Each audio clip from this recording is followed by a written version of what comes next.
भले ही ये ज़िवेन बहुत दूर है, फिर भी वह अपने सामने एक अतुलनीय विशाल शहर देख सकता है। इक्वल्स यह कहाँ है? ये ज़िवेन की भौहें तनी थी। पहले शक्तिशाली राजा के पीछा से बचने के लिए उसने सीमा तोड़ने वाले प्रतीक को शुरू करना चुना। हालांकि यह स्पष्ट था कि वह एक ऐसी जगह को पार कर गया था जहां वह पहले कभी नहीं गया था। वह पहले इस स्थिति से चिंतित थे, इसलिए उन्होंने इसका ध्यानपूर्वक अध्ययन करने की योजना बनाई। अब उसके पास इसका अध्ययन करने का समय नहीं था और उसने इसे सीधे भेज दिया। सौभाग्य से यह अत्यंत खराब वातावरण के साथ एक खतरनाक स्थिति नहीं थी। जो भी हो, जाओ और पहले देखो और पता करो कि यह कहाँ है, ये ज़िवेन ने कहा और अपने पैरों के नीचे एक तीर रखकर भाग गया। ये ज़िवेन की गति से इस बड़े शहर के पास पहुंचने से पहले यह केवल एक क्षण था। पूरा शहर अतुलनीय रूप से विशाल था। यह ज्ञात नहीं था कि यह कितने मील लंबा या कम से कम हजारों फीट ऊंचा था। वह सीधे बादलों में जा गिरा। बादल केवल शहर की दीवार के चारों ओर लिपटे रह सकते थे। अंदाजा लगाया जा सकता है कि यह कितना विशाल था। ये ज़िवेन ने अभी संपर्क किया और खुद को अलग पाया। नश्वर दुनिया की एक भयानक ताकत बह गई और उसे कुचल दिया।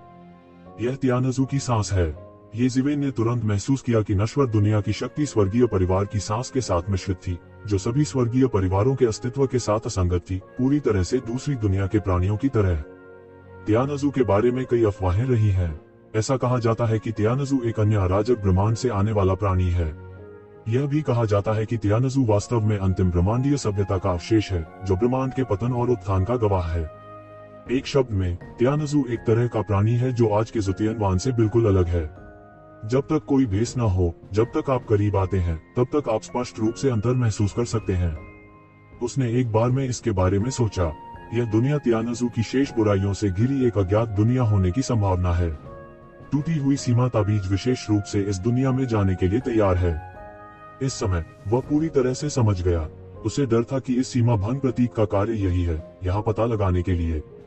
स्वर्गीय परिवार के राजाओं द्वारा अग्नि के प्रभु पर घात लगाने की योजना के बाद आइए हम किले में स्वर्गीय परिवार के लोगों के बारे में बात करें और उन्हें यहाँ लाएं।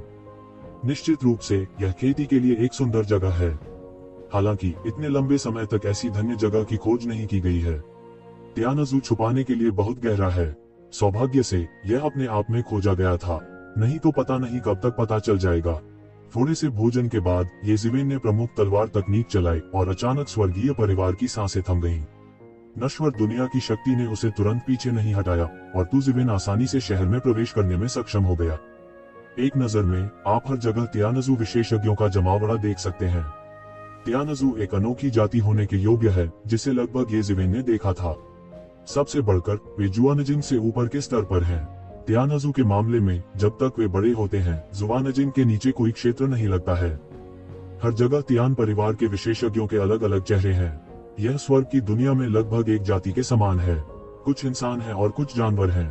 कुछ टैरान नेता के समान है और कुछ दानव नेता के समान है। सभी प्रकार के। यह भी तियानज़ू के बारे में कई अफवाहों के स्रोतों में से एक है, जिस पर बहुत से लोग संदेह करते हैं। वास्तव में वे एक ही जाति के नहीं हैं। वे बस किसी कारण से यहाँ रहते हैं। क्योंकि एक समान गंध होने के अलावा वास्तव में वे यह नहीं देख सकते कि वे दिखने में एक ही जाति के हैं, जो सभी के संज्ञान को पूरी तरह से प्रभावित करता है। इसलिए ज़िवेन की मानवीय उपस्थिति शहर में नगण्य है और यहाँ तक उपस्थिति भी सबसे अधिक है। शहर में हलचल थी और ये ज़िवेन पूरे रास्ते चले। तियानज़ू के बेस कैंप में भी उसकी ताकत तियानज़ू के विशाल बहुमत से बेहतर थी और वहाँ कोई दबाव नहीं था। वह एक चौक पर आया और अचानक एक शोर सुनाई दिया, रास्ते से हट जाओ, रास्ते से हट जाओ। भीड़ से एक आवाज आई। कई मजबूत लोग भीड़ में निकल आए और चौक में लगे बुलेटिन बोर्ड के पास आ गए। यह क्या है? एक के बाद एक कई लोगों की नजर उस पर पड़ी। यह 9वें राजकुमार की घोषणा है। ऐसा लगता है कि यह हमारे शहर के विशेषज्ञों को उस जगह की ओर आकर्षित करता है जहां हमारे पूर्वज सोते थे। किसी ने पढ़कर सुनाया। ये ज़िवेन ने यह भी देखा कि उनकी उपलब्धियों के साथ स्वर्ग के लोगों के चरित्रों को समझने में कोई कठिनाई नहीं थी। वह उन्हें पहले ही पूरी तरह से समझ चुका था। नहीं, क्या हमारे पूर्वजों का विश्राम स्थल फिर से खुला है? क्या 10,000 साल बाद अगली बार नहीं है? यह बाहर के वे विद्रोही लोग नहीं हैं। अब विद्रोही यह जान गए हैं कि हमें सम्राट बनने का अवसर मिल गया है और वे अपने बाहर के सभी गुणों को उन्मादी ढंग से मिटा रहे हैं। दुनिया अराजक होगी। हमारी ताकत बढ़ाने के लिए सभी जातीय समूहों की पुरानी संसद ने उस जगह को खोलने का फैसला किया जहां हमारे पूर्वज पहले से सोते थे, ताकि हमारे परिवार की कुलीन प्रतिभाएं इसमें प्रवेश कर सकें और अपनी ताकत बढ़ा सकें। तो यह है, लेकिन 9वां राजकुमार स्वयं ऋषि क्षेत्र के शिखर पर पहुंच गया है। वह वास्तव में एक कुलीन प्रतिभा कहलाने के योग्य है। मैंने सुना है कि नौवां राजकुमार प्रतिभाशाली है और एक महान सम्राट की मुद्रा रखता है। यद्यपि 9 राजकुमार अच्छे हैं, अन्य राजकुमार सभी महान प्रतिभा और दूरदर्शिता वाले व्यक्ति हैं। वे बिल्कुल भी बुरे नहीं हैं। खूब चर्चा हुई। क्षमा करें भाई, क्या मैं पूछ सकता हूँ कि पूर्वज कहाँ सोए थे? येज़िवेन ने पास के एक व्यक्ति से पूछा। उस आदमी ने येज़िवेन की तरफ देसी उबले भरवा बन की ओर देखा और फिर कहा, आप अन्य गणों से ही नहीं हटे। हाँ, येज़िवेन ने इसे पहचान लिया। यह सही है, अन्य गण सिर्फ गण हैं। उनकी तुलना हमारे साथ नहीं की जा सकती। मैं आपको बताता हूँ, यह स्थान जहाँ हमारे पूर्वज सोते थे, वह स्थान है जहाँ हमारे परिवार के कई पूर्वज गिरे और सोए, और यहाँ तक हमारे परिवार के सम्राट भी गिरकर सो गए। इस आदमी ने येज़िवेन का परिचय कराया। एक शब्द में, यह मूल रूप से एक युद्ध क्षेत्र था। हमारा परिवार इसमें गिर गया। अनगिनत स्वामी और पूर्ववर्ती हैं।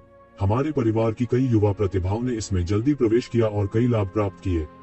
9वें राजकुमार ने एक सांस में किंग सीलिंग के दायरे पर हमला करने की योजना बनाई होगी। अब दुनिया इतनी अराजक है, क्या हमारा परिवार फिर से दुनिया पर राज कर सकता है, इस पर निर्भर करता है। येज़िवेन ने तुरंत विवाद किया। यह पता चला कि जिस स्थान पर पूर्वज सोते थे वह ऐसी जगह थी। हालांकि यह खतरनाक था, फिर भी कई रोमांच होने चाहिए। हालांकि एक बाहरी व्यक्ति के रूप में इसमें प्रवेश करना बहुत कठिन होना चाहिए। लेकिन अब 9वें राजकुमार के अवसर के साथ यह पूरी तरह से अलग होगा। यह सोचकर वह 9वें राजकुमार के निवास स्थान के अनुसार चला गया, जैसा कि उस व्यक्ति ने कहा था। इस समय उन्होंने अंततः जान लिया कि यंगू में भी टिएनटिएन परिवार की आंतरिक स्थिति के बारे में कुछ ही रिकॉर्ड थे। यह पता चला कि तियानजू अखंड नहीं था, बल्कि 10 राजवंशों में विभाजित था। अब वह 10 राजवंशों के बीच सर्वनाश राजवंश में है।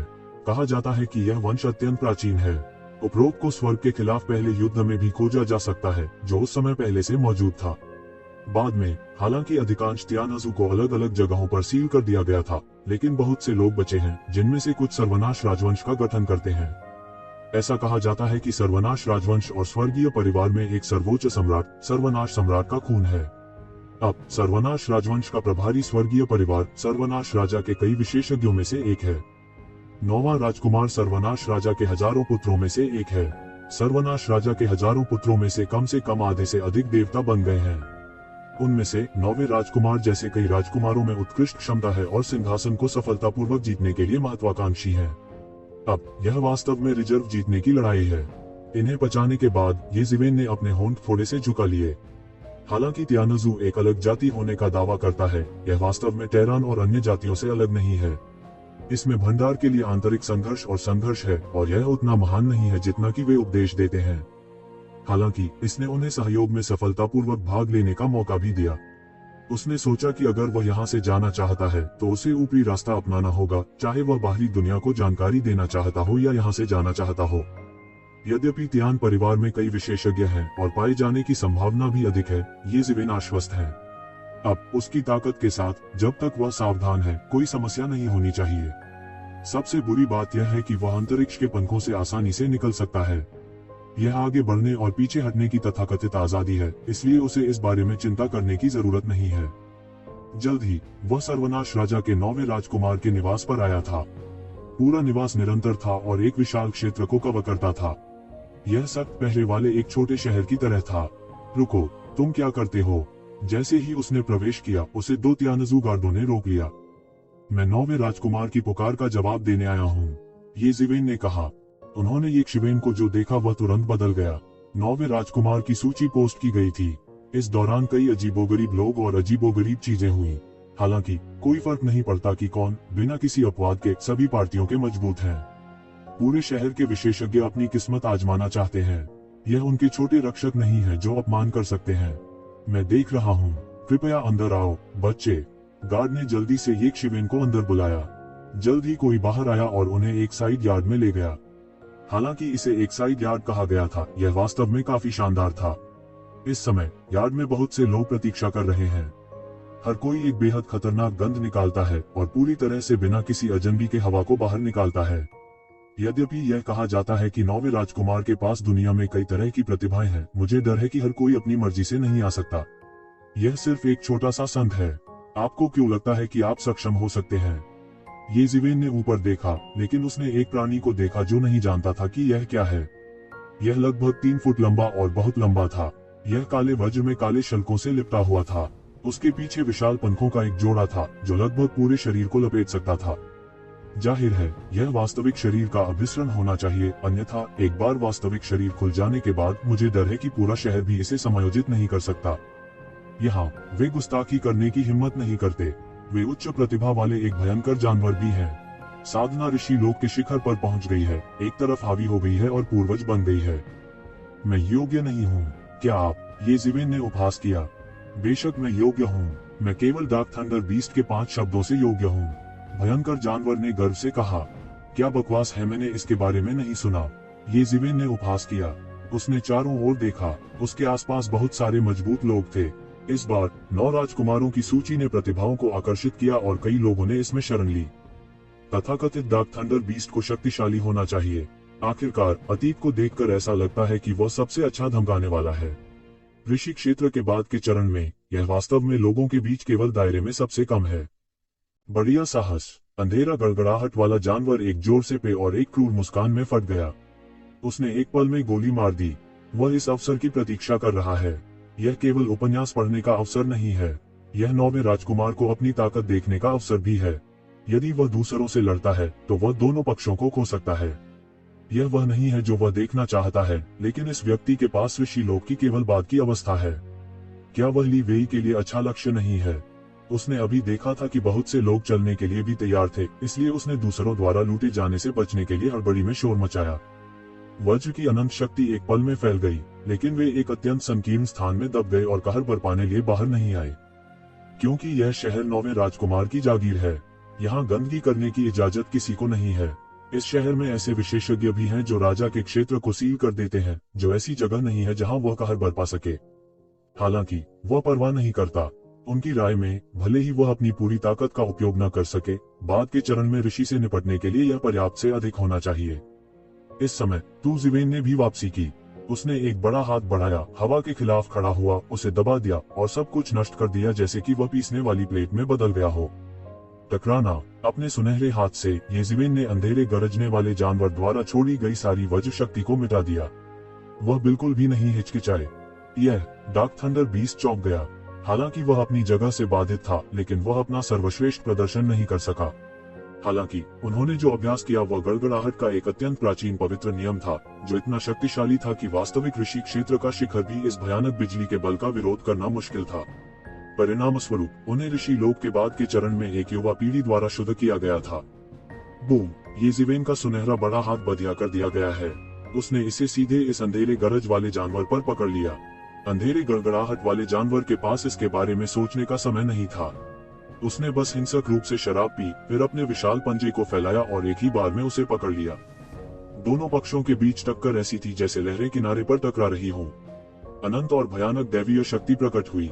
टकराना। इतने में ही एक धीमी आवाज के साथ जानवर का पंजा टूट गया। यह खून की धुंध में बदल गया और फट गया, जिसमें खून के छींटे और हड्डी के टुकड़े उड़ गए। यह बहुत दयनीय लग रहा था। गर्जन। अंधेरे गड़गड़ाहट वाले जानवर ने एक बड़ी गर्जना की और दर्द में पीछे हट गया। उनके शरीर को घोर वज्र पवित्र विधि के प्रबल यज्ञ से प्रशिक्षित किया गया था। उसका शरीर लगभग शिखर पर पहुंच चुका था। नतीजतन उन्हें अभी भी एक बड़ा नुकसान उठाना पड़ा। तू ज़िवेन उचित और अक्षम्य है। वह अधिकार स्थापित करने के लिए एक शिवेन का उपयोग करना चाहता है। इसके विपरीत तू ज़िवेन को भी अपने सिर के साथ अधिकार स्थापित करने की आवश्यकता है।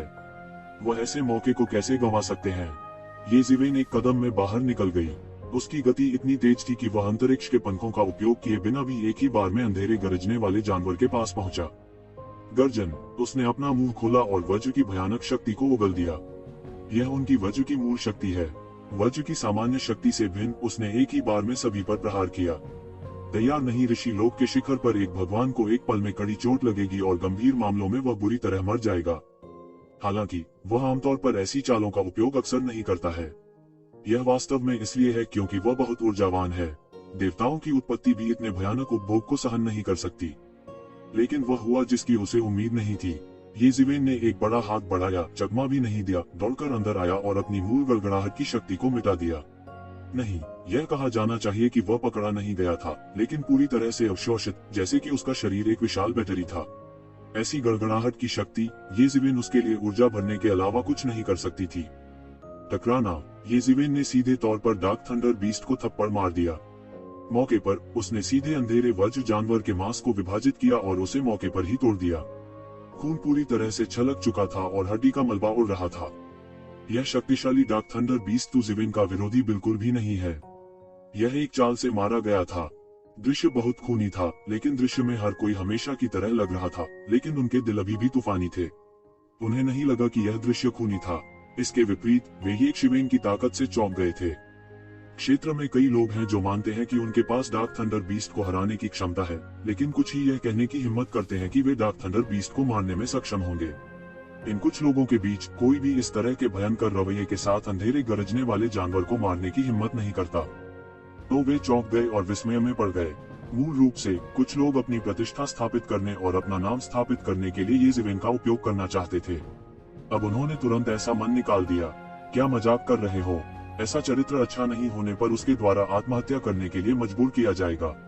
आप उसे एक प्रतिष्ठा के रूप में लेने की हिम्मत कैसे करते हैं? यह केवल एक मजाक है। यह पूरी तरह से कुचलने वाला है।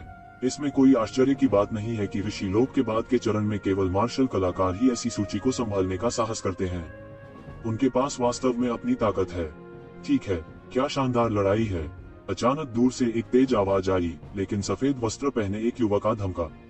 एक पल की ही कोशिश थी कि जनता के बीच आ गए, लेकिन मैंने देखा कि उस नौजवान का चेहरा सुंदर और भावभंगिमा असाधारण थी। अगर आम इंसानों से कोई अंतर था तो यह था कि उसकी आंखें हरी थीं। वह उदास हरी नहीं, बल्कि पन्ना जैसा हरा था। अतीत में यह बड़प्पन और रहस्य से भरा था। यह सर्वनाश राजवंश के शाही परिवार का प्रतीक और किंवदंती थी। सर्वनाश सम्राट के पास हरी आंखों की ऐसी जोड़ी है। यह सजावट नहीं है, बल्कि एक प्रकार की उपहारित जादुई शक्ति है। स्वर्ग और पृथ्वी के बीच आंखों की कई दिव्य रक्षाएं हैं। पहले उनके नाम क्या थे यह कोई नहीं जानता। अब इन आंखों का एक ही नाम है, सर्वनाश की पुतली। आंखों का यह जोड़ा सर्वनाश शाही परिवार का प्रतीक है। प्रत्येक वयस्क शाही परिवार द्वारा सर्वनाश विद्यार्थियों की इस जोड़ी को खोलने के बाद उनकी ताकत बहुत बढ़ जाएगी। उनके पास स्वर्ग और पृथ्वी के यिन और यांग के माध्यम से देखने की क्षमता है और 9 स्वर्ग और 9 एकांत में अंतर्दृष्टि है, जो बहुत महत्वपूर्ण है। येज़िवेन का दिल थोड़ा हिल गया, यह देखते हुए कि उसकी नजर खुद पर पड़ी। उसने प्रमुख तलवार को लगातार चलाना शुरू कर दिया और उसके शरीर पर त्यानजू का स्वाद और मजबूत हो गया। 9 राजकुमारों ने कुछ देर देखा और फिर अपनी आंखें वापस ले लीं। यह थोड़ा अजीब था कि वे सर्वनाश की पुतली के आर पार नहीं देख सकते थे। उनके सामने इस आदमी का नौमेनन क्या था? क्या यह एक प्राकृतिक ताओवादी शरीर था?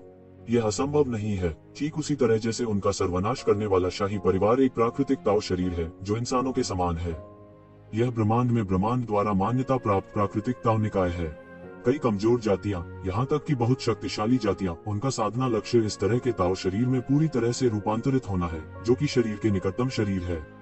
ऐसा कहा जाता है कि संसार को बनाने वाला सर्वोच्च अस्तित्व एक ऐसा शरीर है। ब्रह्मांड में ऐसी कई जातियां हैं जो सहज ताओ शरीर के साथ पैदा हुई हैं, लेकिन मानव जाति सबसे अधिक और सबसे प्रसिद्ध है। इसलिए कई लोग इस सहज ताओ शरीर को मानव रूप कहते हैं। बेशक तियान परिवार के गौरव के साथ वे इसे स्वीकार नहीं करेंगे।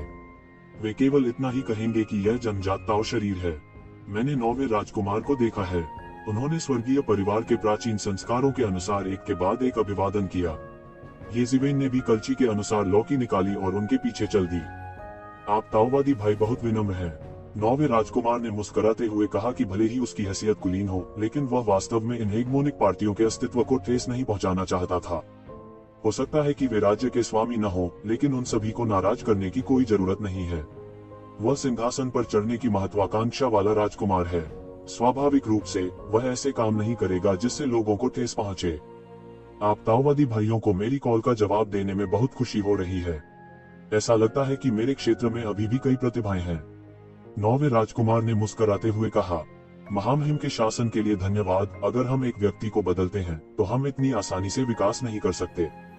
हाँ, हमने 9वें राजकुमार के आशीर्वाद में भी देरी की। सभी ने एक के बाद एक चापलूसी की। आपका समय भी बहुत कीमती है, इसलिए मैं आपका समय बर्बाद नहीं करूंगा। इस बार मेरी पोस्टिंग के उद्देश्य के बारे में आपको बहुत स्पष्ट होना चाहिए। यह उस स्थान में प्रवेश करना है जहां हमारे पूर्वज सोए थे। उस समय आप हमारी मदद नहीं कर सकते। 9वें राजकुमार ने हाथ जोड़कर कहा, हिम्मत मत करो। ऐसा होना चाहिए कि मुझे 9वें राजकुमार पर अधिक भरोसा करना पड़े। कई लोगों ने जल्दबाजी में कहा कि उनकी हिम्मत नहीं है। हालांकि नौवें राजकुमार ने उन्हें आमंत्रित किया, यह भी उनकी अपनी इच्छा थी कि वे उस स्थान के लिए जहां उनके पूर्वज सोते थे, लेकिन उनके पास सप्ताह के दिनों में ऐसा अवसर नहीं था। हालांकि वह स्थान जहां पूर्वज सोते थे तियान परिवार के बीच प्रसिद्ध था, वास्तव में इसे तियान परिवार के कई प्रमुख राजवंशों द्वारा संयुक्त रूप से सील कर दिया गया था। उनके शाही परिवार और उनके विश्वास पात्रों को छोड़कर अन्य लोगों के लिए इसमें प्रवेश करना असंभव था, और इसमें कई अवसर थे, इसलिए लोग लालची नहीं हो सकते थे। हालांकि अतीत में ऐसा कोई अवसर नहीं था। यही कारण है कि जब 9 राजकुमारों की सूची जारी की गई थी तो इतने विशेषज्ञ नौकरी के लिए आवेदन करने आए थे। यह स्वयं प्रसिद्ध 9 राजकुमारों के लिए उतना प्रसिद्ध नहीं है जितना कि वह स्थान जहां पूर्वज सोते थे। जोंग रुइगन के आकर्षण की कल्पना करना कठिन है। विशेष रूप से इनमें से कई लोग मूल रूप से ऋषि लोक के शिखर पर पहुंच चुके हैं और वे राक्षस नहीं हैं। यहाँ तक प्रतिभावान त्यानजू के बीच भी कुछ ही लोग इस मुकाम तक पहुंच सकते हैं। यदि वे सामान्य रूप से साम्राज्य में प्रवेश करना चाहते हैं तो उन्हें उस स्थान पर अपना भाग्य आजमाना होगा जहां उनके पूर्वज सोए थे। बाहरी दफन भगवान जिंगई बहुत खतरनाक है। वे लोगों की एक बड़ी टीम की सुरक्षा के बिना बाहर जाने को तैयार नहीं है, क्योंकि लगभग सभी जातियां उन्हें प्राकृतिक दुश्मन मानती हैं। एक बार जब वे दिखाई देते हैं तो वे तबाह हो सकते हैं। इसलिए ऐसा लगता है कि 9वां राजकुमार उनसे चाहता है, लेकिन वास्तव में वे 9वें राजकुमार से चाहते हैं। स्वाभाविक रूप से उनका रवैया बहुत ऊंचा नहीं हो सकता। यह देखकर कि हर कोई काफी ज्ञानी था, 9वें राजकुमार ने संतोष के साथ सिर हिलाया। फिर उसने कहा, अब जबकि हर कोई बहुत स्पष्ट है, मैं वांग यी, बेन और डूडू के उपन्यासों के बारे में ज्यादा नहीं कहूंगा इस बार। यह न केवल आपके अपने धन भविष्य से संबंधित है, बल्कि वांग के धन भविष्य से भी संबंधित है। यदि आप अच्छा प्रदर्शन करते हैं तो मैं आपको पुरस्कृत करने में संकोच नहीं करूंगा। धन्यवाद महामहिम, लोगों ने एक स्वर से कहा। इस बार हालांकि जिस स्थान पर हमारे पूर्वज सोते थे उसे पहले ही खोल दिया गया था। हमारा लक्ष्य एक ही है, ताकि हम चमकता हुआ ज़ेंगयुआन फल पा सकें। मैं अन्य चीजों में हस्तक्षेप नहीं करूंगा, लेकिन चमकता हुआ ज़ेंगयुआन फल मुझे जैसा चाहिए जितना मेरे पास है। चिंता मत करो, मैं तुम्हारे साथ बुरा व्यवहार नहीं करूंगा। 9वें राजकुमार ने कहा। अच्छा ऐसा है। ये ज़िवेन सतह पर शांत थी, लेकिन उसका दिल हैरान था। उनका लक्ष्य रंगीन कांच के युवान फल को बढ़ाना था।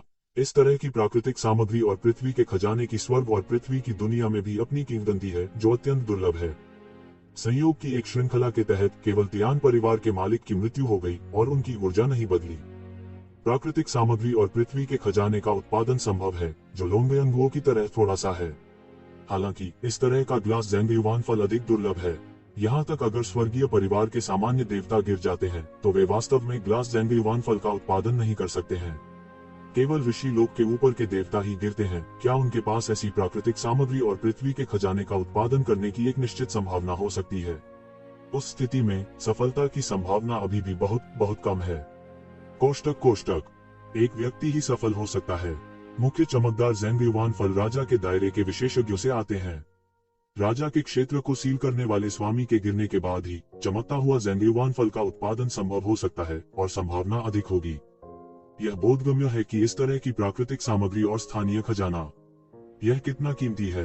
इस तरह की प्राकृतिक सामग्री और पृथ्वी के खजाने का उत्पादन करने के लिए स्वर्ग और पृथ्वी में कितने राजा सीलिंग क्षेत्र के स्वामी गिर सकते हैं। इस प्राकृतिक सामग्री और पृथ्वी के खजाने का केवल एक ही प्रभाव है, वह है शक्ति को बढ़ाना, और यह केवल शक्ति को बढ़ाना नहीं है, क्योंकि इस तरह के ग्लास ज़ेंगयुआन फल में गिरने वाले देवताओं से पहले कुछ सड़कों के निशान होते हैं जिन्हें एक बार निगल लिया जाता है। यह अन्य लोगों की सड़कों को सीधे परिष्कृत करने में सक्षम होने की संभावना है। खेती जल्द ही फिर से टूट जाएगी। निस्संदेह इसे तोड़ना बहुत आसान होगा। इस समय वह अंत में समझ गया कि 9वें राजकुमार को विशेष रूप से चमकता हुआ ज़ेंगयुआन फल पर जोर क्यों देना चाहिए, क्योंकि जब तक वह चमकता हुआ ज़ेंगयुआन फल का पर्याप्त सेवन करता है तो उसे राजा के दायरे में भेजने की संभावना है। ऋषि लोक के शिखर और राजा सीलिंग लोक के बीच का अंतर काफी अलग है। कहने की जरूरत नहीं है, अन्य प्राकृतिक सामग्री और पृथ्वी के खजाने केवल अपने कौशल को अधिक से अधिक बढ़ाते हैं। 9वां राजकुमार ऋषि लोक के शिखर पर पहुंच गया है, लगभग उन राक्षसों से कम नहीं। उनके गहन कौशल भयानक है, लेकिन वे समाप्त हो गए हैं। यदि आप आगे जाना चाहते हैं तो चमकता हुआ ज़ेंगयुआन फल निस्संदेह एक उत्कृष्ट तरीका है। हालांकि यह कहना मुश्किल है कि कितने लोग इसे सुन सकते हैं, क्योंकि 9 राजकुमारों को युवान फल बढ़ाने के लिए रंगीन कांच की आवश्यकता होती है, लेकिन उन्हें एनॉफमेंट के साम्राज्य को तोड़ने की जरूरत नहीं है। एक बार जब वे सफलतापूर्वक एनफीफमेंट के साम्राज्य को तोड़ सकते हैं तो वे सर्वनाश राजवंश के बीच क्षेत्र को सील कर सकते हैं और वास्तव में एक नायक बन सकते हैं। वे दूसरों के भरोसे क्यों रहें? यहाँ तक जब तू जीवेन ने लियुली ज़ेंगेवान फल के बारे में सुना तो उसने तुरंत अपना मन बना लिया कि उसे पर्याप्त लियुली ज़ेंगेवान फल जब्त करना चाहिए। ऐसे में वह जल्द ही एक और सफलता हासिल करेंगे। उस समय वह एक सांस में ऋषि लोक के शिखर पर पहुंच सकता है। कोई फर्क नहीं पड़ता कि वह कितने वर्षों से समेकित है, वह एक सांस में राजा के दायरे से भी टूट सकता है। उस समय उसे राजा के राज्य में बलवान और निर्भय होना चाहिए।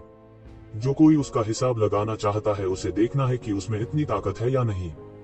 इस सब का आधार यह है कि क्या हम चमकता हुआ ज़ेंगेवान फल पा सकते हैं या जब्त भी कर सकते हैं। 9वें राजकुमार स्वाभाविक रूप से उनके विचारों को अच्छी तरह समझते थे। वह उन्हें एक नजर में आसानी से देख सकता था, लेकिन उसने इसकी परवाह नहीं की। इन लोगों के लिए उससे छिपना इतना आसान नहीं था। इससे भी महत्वपूर्ण बात यह है कि वह दूसरों को अगुवाई नहीं करने दे सकता था। जो लोग बड़े पदों के लिए प्रतिस्पर्धा कर सकते हैं वे एक या दो की तरह सरल नहीं है। उस स्थिति में राजा ज्यादा कुछ नहीं कहेगा। 1 महीने बाद यहाँ इकट्ठा हो और हम सीधे उस स्थान पर जाएंगे जहाँ हमारे पूर्वज सोए थे। 9वें राजकुमार ने हौले से कहा। लोग एक के बाद एक चले गए और येज़िवेन भी इन लोगों के साथ मिल गए। यंग मास्टर, कृपया रुकें, महामहिम का निमंत्रण है। येज़िवेन 9वें राजकुमार के आवास से बाहर जाने ही वाली थी कि एक नौकर ने उसे रोक लिया। येज़िवेन थोड़ी अजीब है। वह नहीं जानता कि 9वें राजकुमार का विचार क्या है, लेकिन वह डरता नहीं है। उसकी साधना से मध्य राजा के क्षेत्र के विशेषज्ञ भी बिना भय के बच सकते थे। जब उन्होंने 9वें राजकुमार के आवास के मुख्य हॉल में नौकरों का पीछा किया तो उन्होंने पाया कि पहले से ही 3 लोग मैदान में इंतजार कर रहे थे, 2 पुरुष और 1 महिला। 2 आदमियों में से एक सफेद पोश बूढ़ा आदमी था जो काफी अमर लग रहा था, जबकि दूसरा एक दुबला पतला अधेड़ उम्र का आदमी था, लेकिन उसका खून बहुत तेज था। बस एक नजर अत्यधिक खतरे की भावना है। शेष स्त्री अधेड़ और सुंदर स्त्री है। वह सुंदर दिखती है, लेकिन उसके चेहरे पर एक ठंडक है जो दुर्गम है। वे सभी राक्षसों और प्राचीन वस्तुओं के स्तर के विशेषज्ञ हैं। येज़िवेन ने बस एक नजर डाली और पहचान लिया कि ये लोग स्पष्ट रूप से साधारण ज्ञानी क्षेत्र के शिखर से बेहतर थे। उनमें से प्रत्येक बाहरी दुनिया के राक्षसों और प्राचीन वस्तुओं के बराबर था और ऋषि क्षेत्र में सर्वश्रेष्ठ था। इस समय वह स्पष्ट रूप से समझ गया है कि उसे विशेष रूप से क्यों बुलाया गया था। यह लीवेई की हत्या रही होगी जिसने पहले एक भूमिका निभाई थी। इस जगह को डर है कि गैर अभिजात वर्ग प्रवेश नहीं कर सकता है और अंधेरे गरजने वाले जानवर को मारने का उसका प्रदर्शन भी इच्छुक लोगों की नजर में है, इसलिए उसे यह निमंत्रण मिला है। जब उन्होंने किसी को अंदर आते देखा तो उन्होंने ऊपर देखा और पाया कि यह दायरे के बाद के चरण में एक ऋषि ही थे। वे थोड़ा अजीब होने से खुद को रोक नहीं सके, लेकिन उन्होंने ज्यादा कुछ नहीं कहा, बस चुपचाप इंतजार कर रहे थे। येज़िवेन भी बैठ गई। 4 लोग चारों कोनों में बैठे थे, एक दूसरे के लिए सींग। यह एक अजीब टकराव जैसा लग रहा था। क्षमा करें ताओवादी भाइयों, मुझे देर हो गई। अचानक हॉल के बाहर 9वें राजकुमार की हार्दिक हंसी आई, जो बहुत दिलकश लग रही थी और लोगों को अच्छा लग रहा था। फिर 9वें राजकुमार ने अंदर आकर सभी को सिर हिलाया। आप ताओवादी भाइयों को इस बारे में उत्सुक होना चाहिए कि राजा ने सभी को निजी तौर पर क्यों बुलाया। 9वें राजकुमार ने कहा, बेचना मत, चलो, हमारे पास यहाँ बर्बाद करने के लिए इतना समय नहीं है। अधेड़ उम्र की खूबसूरत महिला ने ठंडे स्वर में, कुछ ठंडे स्वर में कहा। 9वां राजकुमार बस मुस्कुराया और अधेड़ उम्र की सुंदरता के अंतर विरोध को दिल पर नहीं लिया। हाँ, बस कुछ बोलो, सफेद वस्त्र वाले बूढ़े ने कहा। ठीक है, मैं एक लंबी कहानी को छोटा कर दूंगा। 9वें राजकुमार ने कहा, ठीक है, मुझे नहीं पता कि क्या आप चमकीले ज़ेंगेवान फल में रुचि रखते हैं। कई लोगों की आंखें एक साथ चमक उठी। बिल्कुल, पतले अधेड़ उम्र के आदमी ने तुरंत कहा कि उनके लिए चमकता हुआ ज़ेंगेवान अगुओं का प्रलोभन कहने की जरूरत नहीं है। इस स्तर पर भी इस प्रलोभन के दायरे से बचना अभी भी मुश्किल है। यह सही है, 9वें राजकुमार ने आत्मविश्वास से कहा। क्या आपके महामहिम को रंगीन शीशे के ज़ेंगेवान फल से भरपूर जगह मिली है? येज़िवेन ने अस्थायी रूप से पूछा। हाँ, यह सही है। 9वें राजकुमार ने मुस्कुराते हुए येज़िवेन की ओर सिर हिलाया और कहा, मुझे वास्तव में पहले चमकीले ज़ेंगेवान फलों का एक स्थान मिला था, लेकिन यह कई हजारों साल पहले था। यह उस समय नहीं बढ़ा था। अब इसे पूरी तरह से विकसित हो जाना चाहिए था। इसे लेने का समय आ गया है। सुनते ही उनके हौसले बुलंद हो गए। एक गिलास ज़ेंगेवान फल खोजना आसान नहीं था। यह शायद इसलिए था क्योंकि वे राजा के क्षेत्र को सील करने वाले कुछ विशेषज्ञों के रक्त और आत्मा से दूषित थे। इसके अलावा यह गिलास ज़ेंगेवान फलों से भरपूर जगह थी। यदि ऐसी जगह फैलती तो पूरा सर्वनाश करने वाला राजवंश एक सनसनी बन जाता। अब सभी ताओवादी भाइयों के साथ बड़ी योजना बनाने का समय है। 9वें राजकुमार ने अपनी मुस्कान को नियंत्रित किया और गंभीरता से कहा, इस बात को ट्रे पर रखने का कारण यह है कि आप ताओवादी भाइयों को अधिक प्रतिस्पर्धी नहीं रखना चाहिए। उन्होंने गंभीरता से सिर हिलाया। हालांकि वे नहीं जानते थे कि कितने रंगीन ग्लास ज़ेंग युवान फल थे, वे यह भी जानते थे कि वे बिल्कुल अधिक प्रतिस्पर्धी नहीं चाहते थे। हर बार अधिक रंगीन शीशे वाले ज़ेंग युवान फल होते हैं, उनके राजा बनने की संभावना अधिक होती है। मुझे नहीं पता हम इसे कैसे विभाजित करते हैं, मध्यम आयु वर्ग की महिला से पूछा। यह बहुत सरल है, मुझे 50% चाहिए और बाकी को 4 से समान रूप से विभाजित किया गया है। मुझे लगता है कि इसमें कोई समस्या नहीं होनी चाहिए। कई लोगों ने सिर हिलाया और परिचित हो गए। आखिरकार इस बार वे उस स्थान पर जाने में सक्षम थे जहां उनके पूर्वज सोते थे, मुख्य रूप से 9 राजकुमारों के बीच संबंध के कारण। यह सिर्फ इतना है कि वे नहीं जानते कि वे क्या सोच रहे हैं। वैसे भी अगर ये ज़िवेन बदल गया तो उसने निश्चित रूप से चमकदार ज़ेंग युवान फल इतनी आसानी से नहीं सौंपे। उसी समय वह बह गया। लेकिन जब आप हमारे पास आए हैं तो आप उन लोगों को बाहर क्यों भर्ती करना चाहते हैं? व्हाइट में बूढ़े आदमी ने पूछा। यह बहुत सरल है, दूसरों का ध्यान भटकाने के लिए राजा दूसरों को लियली ज़ेंग युवान फल की खोज करने के लिए इन लोगों का नेतृत्व करने के लिए कहेगा, लोगों की आंखों और कानों को छिपाने की कोशिश करेगा और हमारे कार्यों के लिए पर्याप्त समय खरीदेगा। 9वें राजकुमार ने उन्हें देखा और कहा, उस मामले में हम समझते हैं, अधेड़ महिला ने कहा, लेकिन इस अवधि के दौरान आपको कुछ समय के लिए अपने घर में रहना होगा। आप उस समय यहाँ से सीधे बाहर जा सकते हैं और आपको इधर उधर भागना नहीं पड़ेगा।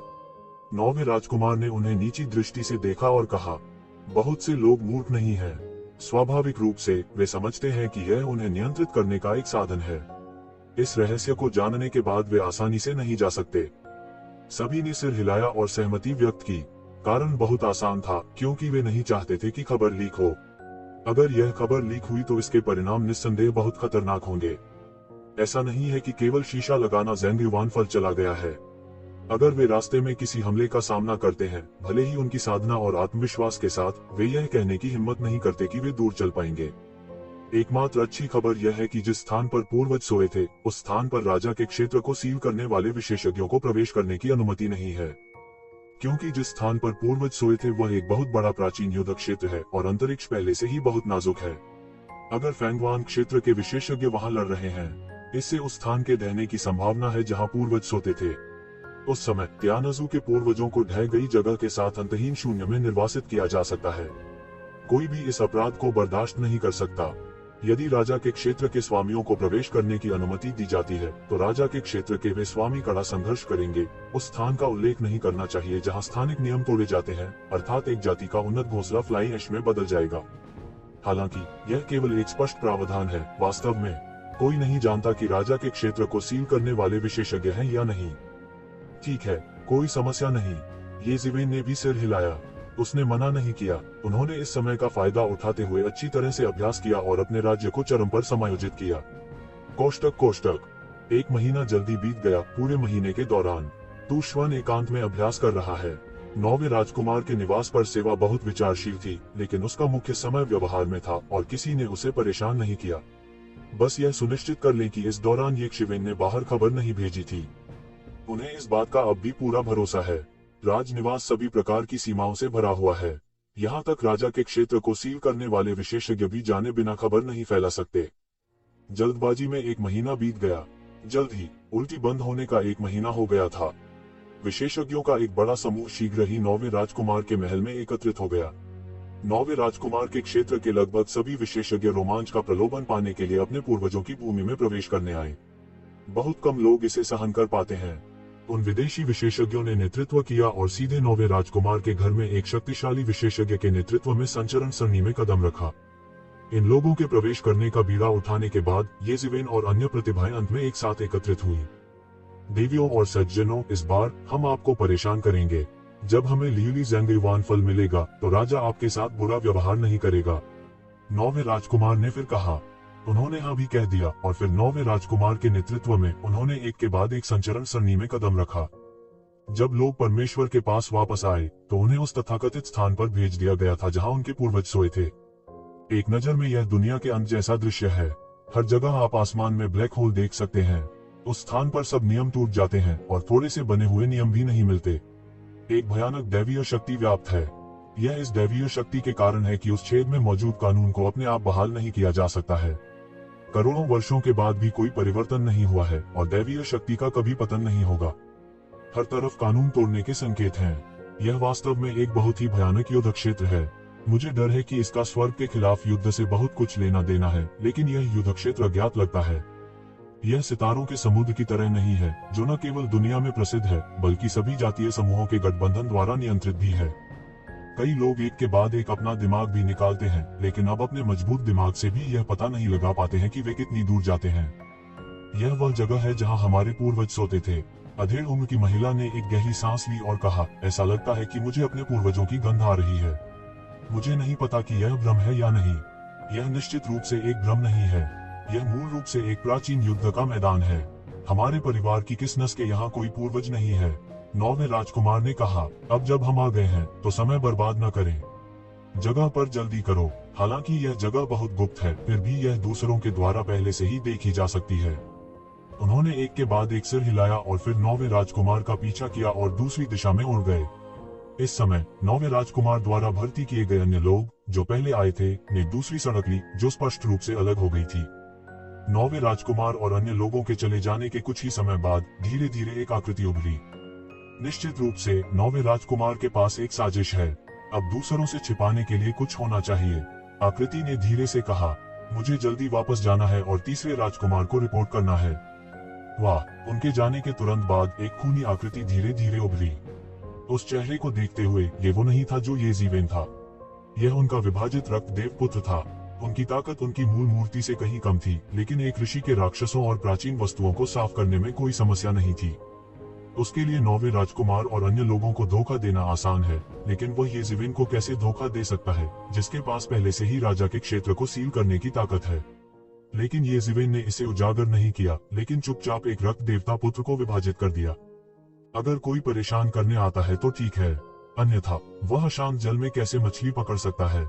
वह चमकता हुआ ज़ेंग्युआन फल जीतने के लिए बाध्य है, लेकिन यह स्वाभाविक रूप से सबसे अच्छा है अगर वह बिना जोखिम के चमकता हुआ ज़ेंग्युआन फल पकड़ सकता है।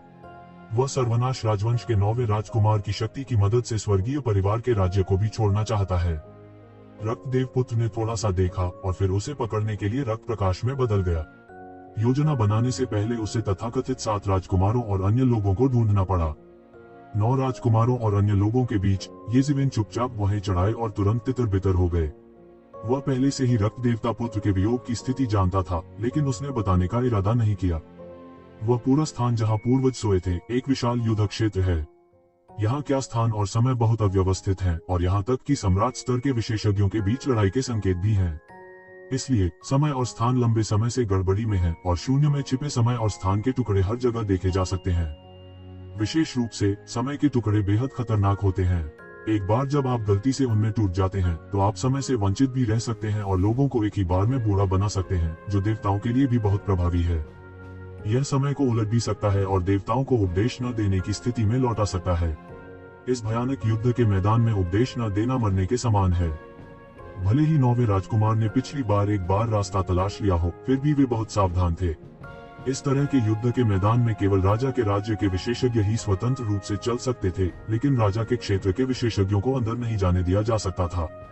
टीम में येज़ीवेन स्वाभाविक रूप से बेरोक-टोक है। उसके राज्य की ताकत के साथ इन टुकड़ों का उसके करीब आना असंभव है, लेकिन वह बहुत खास नहीं बनना चाहता।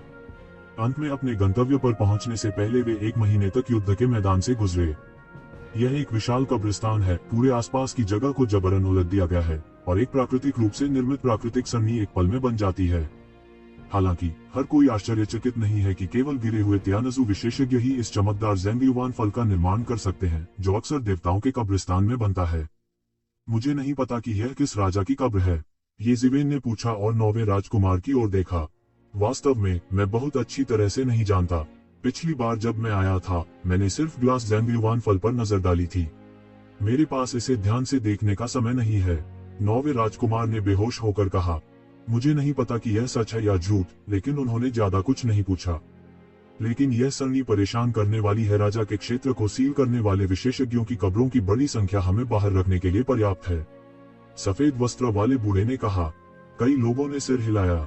भले ही वे मर गए हों, राजा के क्षेत्र को सील करने वाले स्वामी की शक्ति अभी भी उतनी शक्तिशाली नहीं थी जितनी आम लोग कल्पना कर सकते हैं।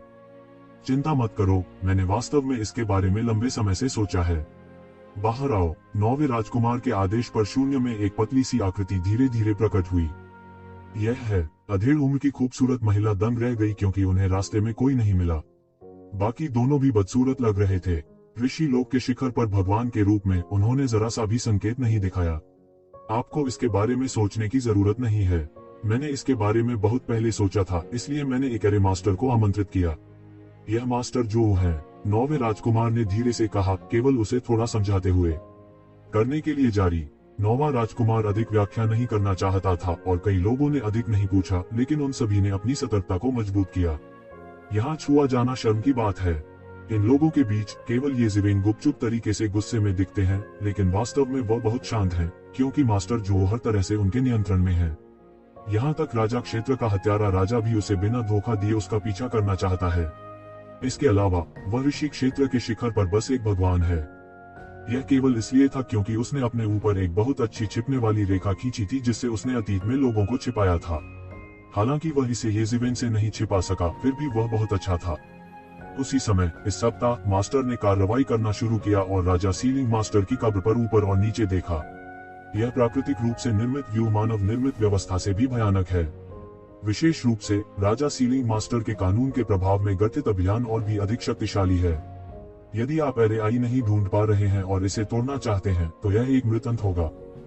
येज़िवेन धीरे धीरे उसके पास प्रतीक्षा करने लगी। 3 दिन और 3 रात के इंतजार के बाद आखिरकार उसने वह कतार तोड़ दी। बूम! पूरी सरनी फट गई और फिर उसमें से प्रकाश की अनंत किरणें बिखरी और अनगिनत आभा निकली। इस समय लोग अंततः देख सकते थे कि पूरे सरनी में क्या चल रहा था, लेकिन अब पूरे सरनी के केंद्र में एक ताबूत चुन था।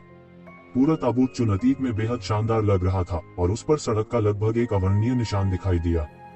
लेकिन जिस चीज ने सभी का ध्यान आकर्षित किया वह यह ताबूत चुन नहीं था, बल्कि इस ताबूत चुन के नीचे उत्पीड़कों का एक रंगीन प्रकाश द्रव्यमान था। लोगों ने एक के बाद एक अपनी स्वर्गीय आंखें खोली, लेकिन अब इस प्रकाश समूह में जो लिपटा हुआ था वह वास्तव में एक परमेश्वर का अंगरखा था, जिसमें किरण और रंग था। एक अकथनीय शक्ति थी, लेकिन यह दिव्य वस्त्र अनगिनत कानून जंजीरों से दबा हुआ था और यह कुछ और नहीं था जिसने इस दिव्य वस्त्र को दबा दिया। यह ऊपर ताबूत चुन है। कानूनों की श्रृंखला चुन के ताबूत के ऊपर से फैली हुई है। जीने के लिए यह दिव्य वस्त्र दो। यह तियानजू नहीं है। येज़िवेन का शिष्य थोड़ा सिकुड़ गया, क्योंकि उसने देखा कि यह दिव्य वस्त्र तियानजू का जादुई हथियार नहीं था और उस पर तियानजू की सांस बहुत अधिक नहीं थी, ज्यादा नहीं, बिल्कुल नहीं होने का कारण यह था कि ऐसा लगता था कि कानून श्रृंखला के लगातार क्षरण के बाद यह थोड़ा तियानजू सांस से संक्रमित होना शुरू हो गया था। यह क्या है? यह यहाँ क्यों दिखाई दिया? अप्रत्याशित रूप से स्वर्गीय परिवार का एक सर्वोच्च राजा था जिसने इसे व्यक्तिगत रूप से दबा दिया था। यहाँ तक अगर यह गिर भी जाता है तो वह अपने ताबूत चुन को यहाँ जबरदस्ती दबा देगा। येज़िवेन थोड़ा हैरान हुए बिना नहीं रह सकी। यह स्वर्ग के खिलाफ युद्ध के दौरान छोड़ दिया गया होगा, अन्यथा यह यहाँ प्रकट नहीं होता। हालांकि अनगिनत विशेषज्ञ 2 स्वर्ग विरोधी युद्धों में गिर गए। दुनिया हिलाने वाले न जाने कितने बड़े बड़े गिरे। यहाँ तक सम्राट स्तर का अस्तित्व भी 1-2 में नहीं गिरा। अंदाजा लगाया जा सकता है कि उस समय युद्ध कितना भीषण था। एक जैसे दिव्य पोशाक को दूर से देखने पर इसकी उत्पत्ति को पहचानना असंभव लगता है। आखिर ये बला है क्या? कई अन्य लोग भी पूछ रहे थे और वे उसी समय बहुत चौंक गए थे। अब तक ताबूत चुन में अभी भी एक तेज गंध है जिसकी तुलना आम लोगों से नहीं की जा सकती है। मुझे डर है कि यह राजा के क्षेत्र को सील करने वाले विशेषज्ञों में सबसे ऊपर है, लेकिन इस दिव्य पोशाक को दबाने के लिए इसे अपनी पूरी ताकत लगाने की जरूरत है। मैं कल्पना नहीं कर सकता। सबकी आंखें अचानक गर्म हो गईं। ऐसा लगता है कि इसकी तुलना में चमकदार ज़ेंगयुवान फल का उनका मूल लक्ष्य भी अब महत्वपूर्ण नहीं है।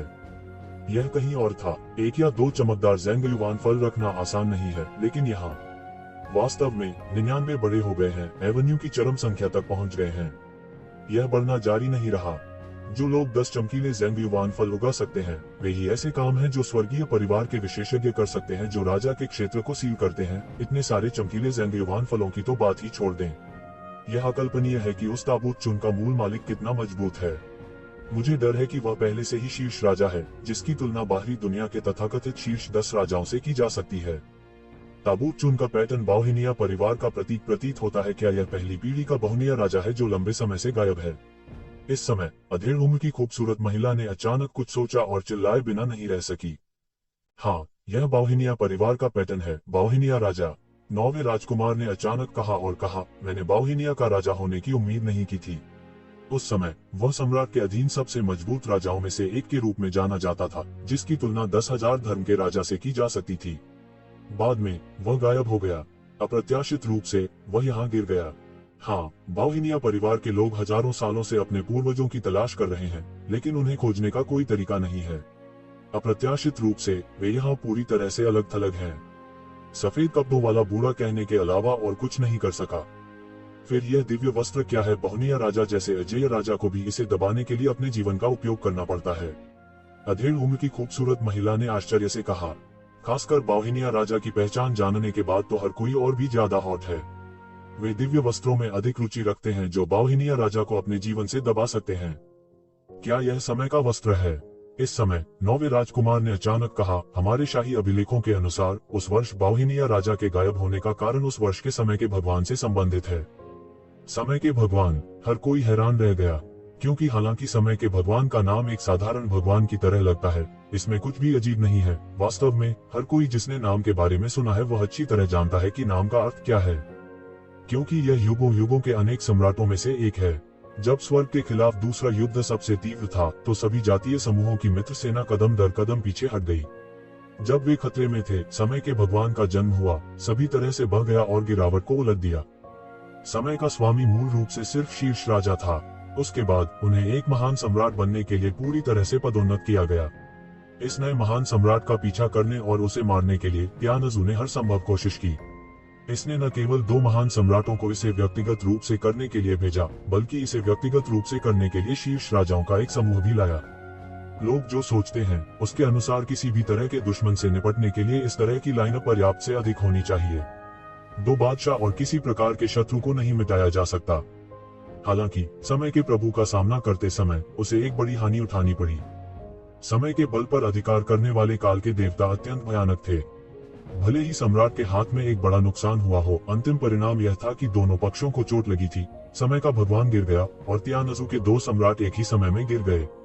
इस युद्ध ने पूरी तरह से समय के भगवान का नाम बना दिया। इसने सभी जातीय समूहों की गठबंधन सेना में अपर्याप्त सम्राटों की स्थिति को भी पूरी तरह से उलट दिया, एक संतुलित स्थिति में लौटाया और बाद के जवाबी हमले के लिए एक उत्कृष्ट अवसर प्रदान किया। स्वर्ग के विरुद्ध दूसरे युद्ध ने भी समय के प्रभु के युद्ध को एक निर्णायक बिंदु के रूप में लिया। यह कहा जा सकता है कि इस आदमी ने तियान परिवार की अच्छी स्थिति को बर्बाद कर दिया। अब भला आज के परिवार के बचे खुचे पापों पर कैसे ध्यान नहीं दिया जा सकता, और न जाने इस आदमी के बारे में। यदि आप ऐसा कहते हैं तो ऐसा लगता है कि सब कुछ समझ में आता है। हालांकि समय का भगवान गिर गया, उसका समय वस्त्र अभी भी वहां है। यह उसका अपना जादुई हथियार है।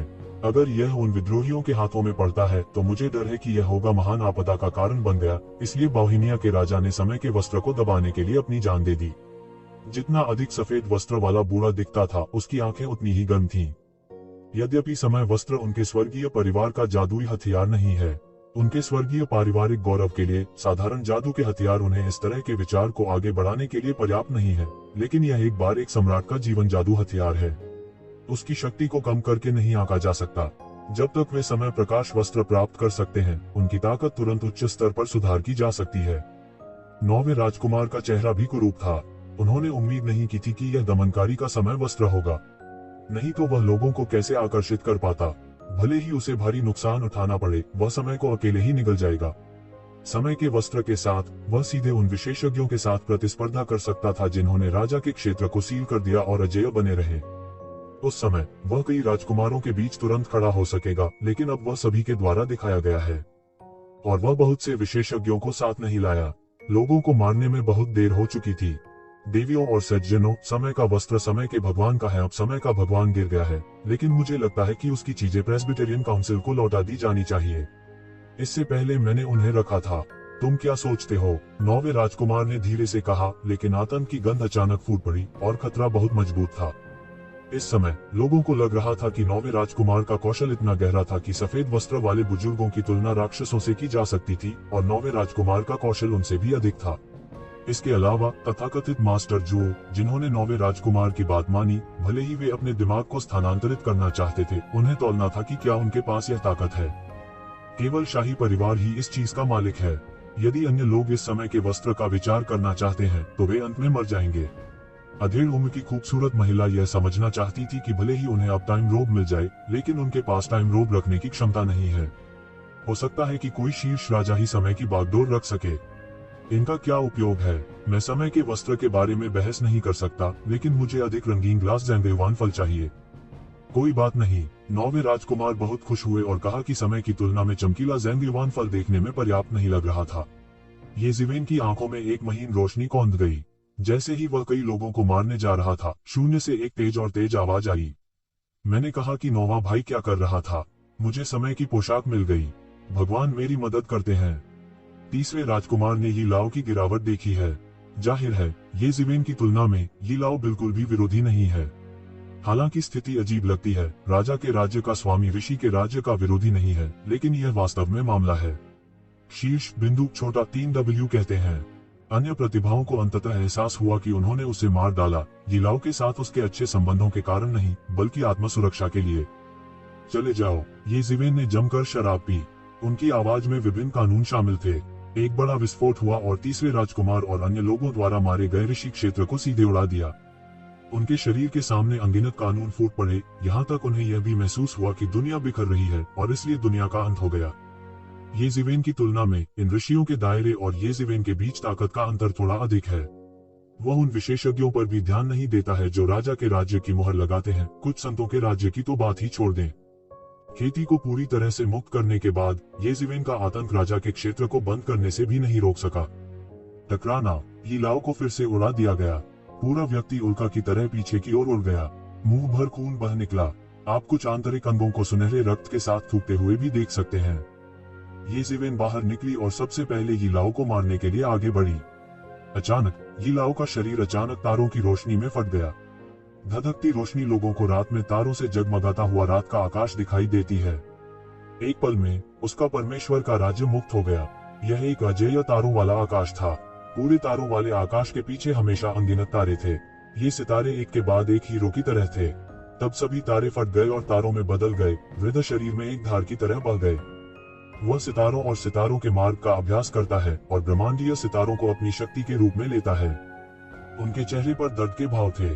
स्रोत से बाहर निकलना वास्तव में आरामदायक बात नहीं थी। बूम! इस पल उसका पूरा शरीर फट गया।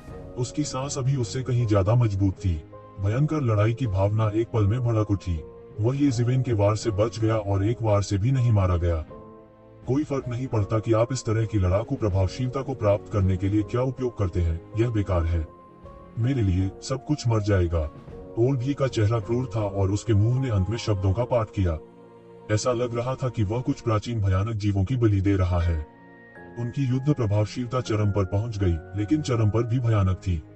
कोष्टक। तब सबसे भयानक बात हुई। उसने ये ज़िवेन पर जोरदार हमला किया। आसमान पर अनगिनत तारे धूल में बदल गए। फिर उसने सोचा कि तारों का प्रकाश उसके नेतृत्व में नीचे आ रहा है और ये ज़िवेन पर बमबारी कर दी। यह ये ज़िवेन को पूरी तरह से मारने के लिए तियांडी एवेन्यू की शक्ति से बमबारी करने के लिए है। मानव शक्ति कभी कभी समाप्त हो जाती है, जबकि स्वर्ग और पृथ्वी की शक्ति अनंत होती है। इस सच्चाई से बादशाह भी नहीं बच सकते। सम्राटों के लिए संसार को नष्ट कर देना उतना ही सरल है जितना कि खाना और पानी पीना, लेकिन इसका अर्थ यह नहीं है कि उनकी शक्ति सारी दुनिया का विरोध करने के लिए पर्याप्त है। यह असंभव है। यदि संसार की शक्ति इकट्ठी की जा सके तो सम्राट को आसानी से पराजित किया जा सकता है। यही कारण है कि भगवान को अपने राज्य को एकजुट करने की जरूरत है। केवल जब हमारा अपना राज्य होगा और हमारी अपनी दुनिया बन जाएगी, तभी हम अपने सभी मजबूत दुश्मनों को अपनी दुनिया की ताकत से कुचल सकते हैं। इस तरह के एक आक्रामक के सामने ये ज़िवेन हिली नहीं, बस जोर से ड्रिंक पिलाए। 6 संसार बॉक्सिंग। उसके पीछे 6 रोलेट घूमते रहे। उसकी उंगलियों से एक भयानक सांस निकली, एक वास्तविक पुनर्जन्म बल बना और उसे बाहर फेंक दिया। बूम! एक भयानक टक्कर से दुनिया और सितारे चरमरा रहे थे। यी लाओ पीछे हटते रहे। उसकी छाती में एक बड़ा छेद था, जिससे ये ज़िवेन की मुट्ठी से छेद दिया गया था। बड़ा गड्ढा हो गया था। वह आखिरकार स्थिर हो गया। मैं एक विशेष रूप से भयानक शक्ति है मेरे पास आज है। यी लाओ विश्वास किए बिना नहीं रह सका। उसे बस यह महसूस हो रहा था कि उसके पूरे शरीर में जीवन की शक्ति खो रही है। उसने कभी नहीं सोचा था कि वह राजाओं के राज्य में अपना जीवन खो देगा और असफलता की कीमत मृत्यु थी। मैं तैयार नहीं हूँ। यी लाओ दहाड़ा और भयानक दहाड़ ने दुनिया को हिला दिया। भाड़ में जाओ और अनिच्छुक रहो। ये ज़िवेन ने तलवार से काट डाला और भयानक पत्थर की गैस बह निकली। उसने यी लाओ को बेरहमी से काटा। यी लाओ पत्थर की गैस से जम गया और पत्थर की मूर्ति में बदल गया। फिर वह एक पल में टूट गया, इंच दर इंच चूने में बदल गया, जिसे उसने आसानी से काट लिया। तीसरा राजकुमार और अन्य इस समय बमुश्किल ठीक हुए, लेकिन उन्हें उम्मीद नहीं थी कि उनके बीच की लड़ाई इतनी सरल थी और उन्होंने जीत और हार को इतनी जल्दी विभाजित कर दिया था कि उन्हें हस्तक्षेप करने का मौका भी नहीं मिला। ये शिवेन कदम दर कदम उनके पास पहुंची। आप नौवे भाई को बिल्कुल भी नहीं बचाना चाहते, आप बस उसे दूर रखना चाहते हैं और टाइम रोब और रंगीन ग्लास जेंगे वानगवो पर एक अधिकार करना चाहते हैं। नौवां राजकुमार उदास होकर मुस्कुराया। उसके जीवन में बहुत प्रतिभा थी और वह राजगद्दी हथियाना चाहता था। कौन जानता है, मशीन गणना करने के लिए बहुत चतुर थी। अब वह वास्तव में समझता है कि इस दुनिया में किसी भी मशीन गणना की वास्तविक ताकत से तुलना नहीं की जा सकती है। उसने इस सत्य को अनगिनत बार सुना है, लेकिन केवल अब वह वास्तव में इसे समझ सकता है। इससे कोई फर्क नहीं पड़ता अगर आप इसके माध्यम से देखते हैं, आप वैसे भी मरने वाले हैं। ये ज़िवेन विचलित नहीं हुई। उसने सिर्फ एक तलवार लहराई। ऋषि क्षेत्र के शीर्ष पर कई विशेषज्ञ जिनके पास चकमा देने का समय नहीं था, वे अचानक गायब हो गए। वे उनके विरोधी कतई नहीं थे। हाँ, नौवे भाई के आसपास छिपकर रहने का आपका क्या उद्देश्य है? मुझे लगता है कि आप वही चरित्र हैं जो शियाओक्स्यूनक के रूप में हैं। मेरे नौवे भाई की अकारण मदद करने का कोई कारण नहीं है। तीसरे राजकुमार ने एक बार में बहुत सोचा, लेकिन यह उसके मरने का समय है। कई चीजें बिल्कुल मायने नहीं रखती। उद्देश्य, हमारा और क्या उद्देश्य हो सकता है? हा हा हा। ये ज़िवेन हंसे और तीसरे राजकुमार को तलवार से मार डाला। वह आखिरी आदमी थे। तीनों राजकुमारों को मारने के बाद युद्ध के मैदान में कोई जीवित नहीं बचा था। पत्थर में तलवार प्राप्त करने के बाद ये ज़िवेन बाउहिनिया के राजा के ताबूत में गए। दूर नहीं, रक्तदेव पुत्र भी वापस उसके शरीर में उड़ गया। ऐसा इसलिए था क्योंकि रक्तदेव पुत्र लगातार खबरें सुनाते रहे कि उन्हें बिल्कुल भी आश्चर्य नहीं हुआ, क्योंकि सब कुछ उनके नियंत्रण में था। तीसरे राजकुमार और अन्य लोगों ने नौवें राजकुमार को विवश कर दिया। उस समय नौवां राजकुमार निश्चित रूप से सोचेगा कि सब कुछ तीसरे राजकुमार द्वारा ले लिया गया था। वास्तव में तीसरा राजकुमार गायब हो गया है और राजधानी में कोई लाश नहीं है। दूसरों को कोई सुराग नहीं मिल रहा है। वे पूरी तरह से इस तथ्य को छुपा सकते हैं कि उन्हें समय वस्त्र मिला था। वह अच्छी तरह जानता है कि टाइम रोब में कितना जादू है। अपने त्यान्युवान दर्पण और समय के भगवान तलवार से अलग, एक ऐसे व्यक्ति के रूप में जिसने स्वर्ग के खिलाफ दूसरे युद्ध के परिणाम को बदल दिया, उसका समय वस्त्र नाम इतना बड़ा है कि कोई परवाह नहीं कर सकता। एक बार ज्ञात हो जाने के बाद मुझे डर है कि ब्रह्मांड के सभी लोग जो इस समय के वस्त्र की लालसा रखते हैं, उन्हें छुआ जाएगा। अपनी वर्तमान खेती के साथ वह यह नहीं कह सकता कि वह जीवित रह पाएगा। अब सभी चिन्हों को मिटा देना अच्छा है। टकराना। जब तू ज़िवेन के बड़े हाथ ने बाउहिनिया राजा के ताबूत चुन को पकड़ा तो वह अचानक चौंक गया। ऐसा लगता है कि इस पर कोई पाबंदी है जो लोगों के होश उड़ा सकती है। अगर बाउहिनिया राजा जीवित है तो शायद मैं उससे डरूंगा, लेकिन यह सिर्फ एक ताबूत चुन के साथ एक मरा हुआ आदमी है। क्या तुम अब भी मेरे सामने अहंकारी होना चाहते हो? ये ज़िवेन ने उपहास किया। एक हाथ अचानक फिर से नीचे गिर गया और एक बड़ी सील गंभीर रूप से दब गई। बाउहिनिया राजा का ताबूत एक तेज रोशनी में फट गया, जिसने ये ज़िवेन का विरोध किया। बूम! ऐसा टकराव काफी देर तक चलता रहा। बीच में बाउहिनिया राजा के ताबूत चुन ने ये ज़िवेन शहर को मारने के लिए लगातार सभी प्रकार के साधनों को तोड़ दिया। यह वह साधन है जिसे उन्होंने अपनी मृत्यु से पहले छोड़ा था। बाउहिनिया राजा की दृष्टि से खेती का उल्लेख नहीं। यहाँ तक अगर यह गिर गया तो शरीर को अपवित्र करने की अनुमति नहीं है। टकराना। अचानक ये ज़िवेन के हाथ का पत्र आखिरकार बाउहिनिया राजा के ताबूत चुन पर चिपका दिया गया और इसे जिंदा दबा दिया गया। सील की मुहर के साथ बाउहिनिया राजा के ताबूत चुन ने अचानक अपनी रोशनी खो दी और आसानी से ये ज़िवेन द्वारा त्यान्युवान दर्पण में शामिल कर लिया गया। अचानक उस समय जब ये ज़िवेन ने बाउहिनिया के राजा के ताबूत चुन को स्वीकार किया, वह समय वस्त्र जो बाउहिनिया के राजा के ताबूत चुन द्वारा दबा दिया गया था उड़ गया, सभी नियंत्रण से परे, और दुनिया से अलग होना चाहता था एक बार। लेकिन तू ज़िवेन उसे भागने कैसे दे सकता था? वह बहुत पहले से योजना बना रहा था। अगर उसने उसे भागने दिया तो वह सफलता से कम हो जाएगा। जाना नहीं चाहते? ले आओ। ये ज़िवेन ने टाइम गाउन पकड़ा, लेकिन एक पल में यह खाली हो जाता है। हाँ, यह खाली है। उस क्षण उसने लगभग सोचा कि वह सही ढंग से समझ नहीं पाया और अंतरिक्ष को लक्षित भी नहीं किया, लेकिन उसने तुरंत प्रतिक्रिया व्यक्त की। ऐसा कैसे हो सकता है? ये ज़िवेन तुरंत समझ गई कि यह समय की शक्ति थी। समय की शक्ति समय की आड़ में दौड़ती थी ताकि दोनों पक्ष एक समय इंटरफेस में बिल्कुल न हो, इसलिए ये ज़िवेन ने इसे नहीं पकड़ा। निश्चित रूप से टाइम रोब उसके बड़े हाथ के पीछे था, सामने नहीं। अभी इसने समय को उलट दिया और पकड़े जाने से पहले राज्य में लौट आया। जैसा कि अपेक्षित था, यह अद्भुत था, जिसने ये ज़िवेन को दृढ़ता से विश्वास दिलाया कि उसे टाइम गाउन को स्वीकार करना चाहिए। उनके शरीर में रहस्यमय स्थान ने रहस्यों का पागलपन से विश्लेषण किया।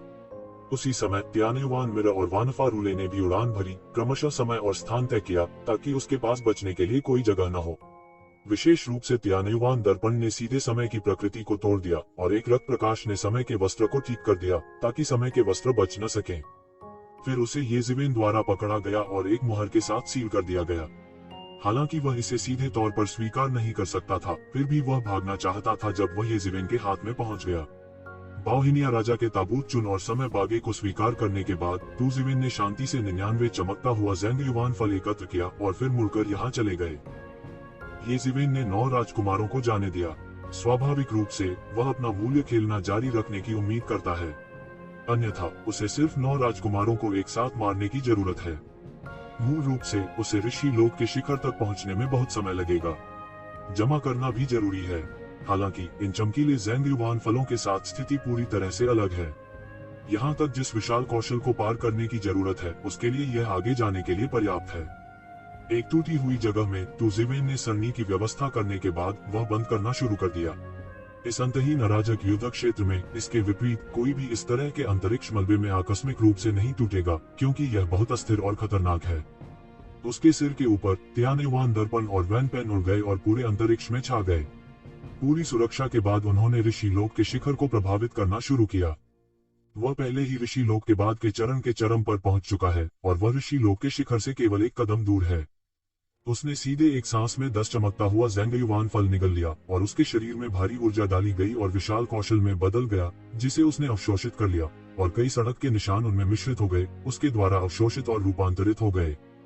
संचय को पूरा करने में सैकड़ों साल या यहाँ तक हजारों साल लग सकते हैं, लेकिन चमकता हुआ ज़ेंगयुआन फल के विकास के तहत तेजी से सुधार के साथ अनगिनत कानून लगातार उड़ रहे हैं और अवशोषित हो रहे हैं, एक भयानक कानून क्षेत्र बना रहे हैं। जब सभी 10 चमकता हुआ ज़ेंगयुआन फलों को निगल लिया गया था तो येजिवेन एक चरम पर पहुंच गया था और एक रहस्यमय स्थिति में था। सामान्य लोगों के लिए 1 या 2 चमकता हुआ ज़ेंगयुआन फल एक ही बार में साधु क्षेत्र के शिखर को पार करने के लिए पर्याप्त हो सकता है, लेकिन तुजिवेन नहीं है। उसे जिस चीज की जरूरत है वह कांच के ज़ेंगयुआन फल का एक छोटा सा टुकड़ा नहीं है। वह जो चाहता है वह एक सांस में राजा के क्षेत्र के बीच में युद्ध की प्रभावशीलता को तोड़ना है। इस तरह आवश्यक कौशल और संचय दूसरों की तुलना में 10 गुना या दर्जनों गुना अधिक है। सौभाग्य से इस बार कई चमकदार ज़ेंगयुआन फल हैं। उसने रंगीन कांच के ज़ेंगयुआन फल को निगलना जारी रखा और अपने कौशल और एवन्यू की समझ को लगातार बढ़ाया। बूम! एक बड़ी गर्जना के साथ येजिवेन का मन बाहर निकला और पूरी छोटी सी दुनिया पाउडर में बदल गई। यह दुनिया बहुत नाजुक है। यदि आप सावधान नहीं हैं, तो ये स्थान स्थायी रूप से टूट जाएंगे और फिर इनकी मरम्मत नहीं की जा सकेगी। अंत में यह चलता है और साधु लोक के शिखर पर पहुंच जाता है। इस मामले में यदि आप राजा के राज्य को तोड़ना चाहते हैं तो यह बस थोड़ा सा करीब है। येजिवेन मलबे से बनी उथल पुथल से बाहर निकले और उनका पूरा शरीर एक अभूतपूर्व शक्तिशाली शक्ति के साथ उछल रहा था। वह अब इसे महसूस कर सकता है, एक प्रकार की बाधा जो ऋषि लोक के शिखर पर बाधा है जब उसने राज्य में कदम रखा था, जो एक अभूतपूर्व शक्तिशाली बाधा है जिसे उसने अपनी साधना के बाद से महसूस किया है। अगर वह अभी तोड़ना चाहता है तो उसे और संचय की जरूरत है। हालांकि उसके पास अभी भी 50 चमकीले ज़ेंगयुआन फल हैं, जो अगले संचय के लिए पर्याप्त होने चाहिए। केवल एक निश्चित डिग्री के बाद ही वह भगवान राजा की लूट की ओर ले जाने का साहस कर सकता है। वह स्पष्ट रूप से एक शक्तिशाली निवारक, स्वर्ग और पृथ्वी से एक प्रकार का दमन महसूस करने में सक्षम रहा है। परमेश्वर राजा लगभग शिंतो के शिखर पर पहुंच गया है। बाद में वह सम्राट स्तर का अस्तित्व है और शिंतो स्तर बिल्कुल नहीं है। यदि उपदेश जीवन के दूसरे स्तर का अस्तित्व है तो ईश्वर राजा के लिए सम्राट भी जीवन के दूसरे स्तर का अस्तित्व है। हर बार जब कोई प्राकृतिक आपदा होती है तो यह हर व्यक्ति के लिए बहुत अलग होती है। अपने वर्तमान कौशल के साथ एक बार जब प्राकृतिक आपदा आती है तो यह निश्चित रूप से एक खुली डिग्री है। यहाँ तक उसे जिंदा भी मारा जा सकता है। यह कहा जाना चाहिए कि ऐसी संभावना बहुत बड़ी है, इसलिए वह कुछ समय के लिए प्राकृतिक आपदा का नेतृत्व करने की हिम्मत नहीं करेगा। इसे तब तक आजमाना संभव नहीं है जब तक कि वह शेष सभी रंगीन शीशे के ज़ेंगयुआन फलों को परिष्कृत नहीं कर लेता। पलक झपकते ही वह 3 साल से बंद है। ग्लास ज़ेंगयुआन फल के प्रभाव से तुजिवेन ने अनगिनत वर्षों के संचय और समझ को बचाया है। उसने हल्की आह भरी। निश्चित रूप से उसके पास अभी भी रोमांच होना था। उन्होंने यहाँ प्राकृतिक आपदा पैदा करने की हिम्मत नहीं की। काफी हद तक अपने कौशल की वर्तमान कमी के अलावा उन्होंने आपदा को यहाँ बिताया। यहाँ के नाजुक स्थान के संदर्भ में यह पूरे अंतरिक्ष जगत के पतन का कारण बन सकता है। वह भी आपदा से नहीं बच सकता। वह वास्तव में उस समय एक साथ मरेगा। उसे पहले 9वें राजकुमार को खोजने और यहाँ से निकलने का रास्ता खोजने की जरूरत है। जब वह छिपी हुई घाटी में लौटता है तो उसे इतना बंधे रहने की आवश्यकता नहीं होती। वह एक सांस में राजा के क्षेत्र में घुस सकता है। हालांकि उन्हें अलग हुए 3 साल हो गए थे, फिर भी उन्होंने अनजाने में 9वें राजकुमार पर एक छाप छोड़ी। 9वें राजकुमार की ताकत उसे खोजने के लिए पर्याप्त नहीं थी। वह इसे आसानी से ढूंढ सकता था। जल्द ही उसने 9वें राजकुमार की सांसें महसूस की। इस समय 9वें राजकुमार ने अन्य विशेषज्ञों के साथ मुलाकात की, लेकिन अब वह घेरे में आ गया है। सैकड़ों संतों के दायरे के शिखर हैं और सैकड़ों ऋषियों के दायरे के विशेषज्ञ 9वें राजकुमार और अन्य लोगों की घेराबंदी करने के लिए एक साथ काम करते हैं।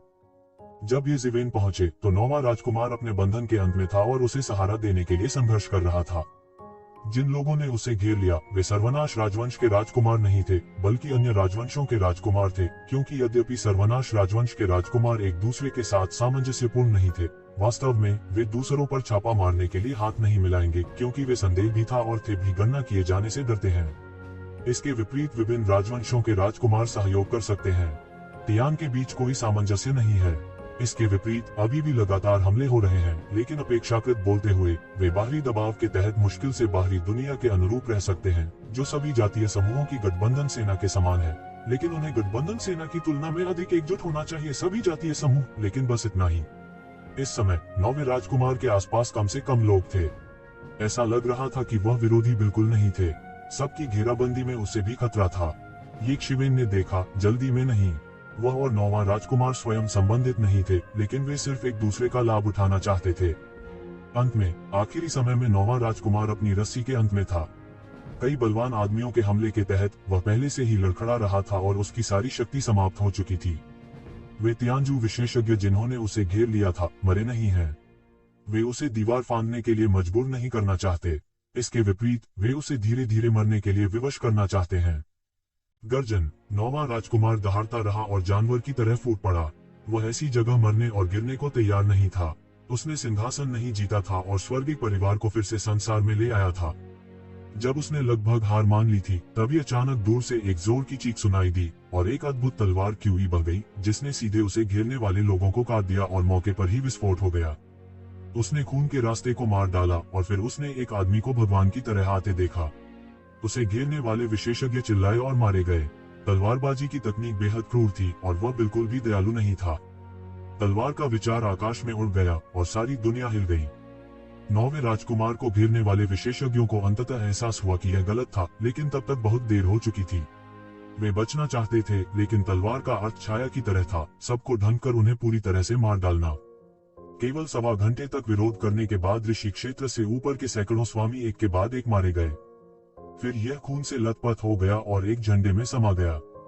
9वां राजकुमार भी इस समय थोड़ा डरा हुआ और मूर्ख था। मैं विश्वास नहीं कर सकता कि कौन इतना भयंकर है। क्या यह कोई विशेषज्ञ है जिसने राजा के क्षेत्र को सील कर दिया? हालांकि उसने अभी किंग सीलिंग रियलम मास्टर की सांस को महसूस नहीं किया था। केवल दिग्गज किंग सीलिंग रियलम मास्टर ही इस तरह का अद्भुत मुकाबला प्रभावशीलता कर सकते हैं। मुझे नहीं पता कि कौन सा बुजुर्ग यहाँ है और जियोवान को बचाया। बहुत बहुत धन्यवाद। 9वें राजकुमार ने खड़े होकर अपने हाथों को धनुषाकार बनाया। महाराज, क्या आप ठीक हैं? एक आकृति धीरे धीरे शून्य से बाहर आई और एक मुस्कान के साथ खड़ी हो गई, लेकिन यह वह नहीं था जो ये ज़िवेन थी। यह तुम हो, तुम मरे नहीं हो। 9वां राजकुमार हैरान और खुश था। उसे उम्मीद नहीं थी कि वह अब ये ज़िवेन को देख पाएगा। मूल रूप से तो ज़िवेन उनकी रानी थी।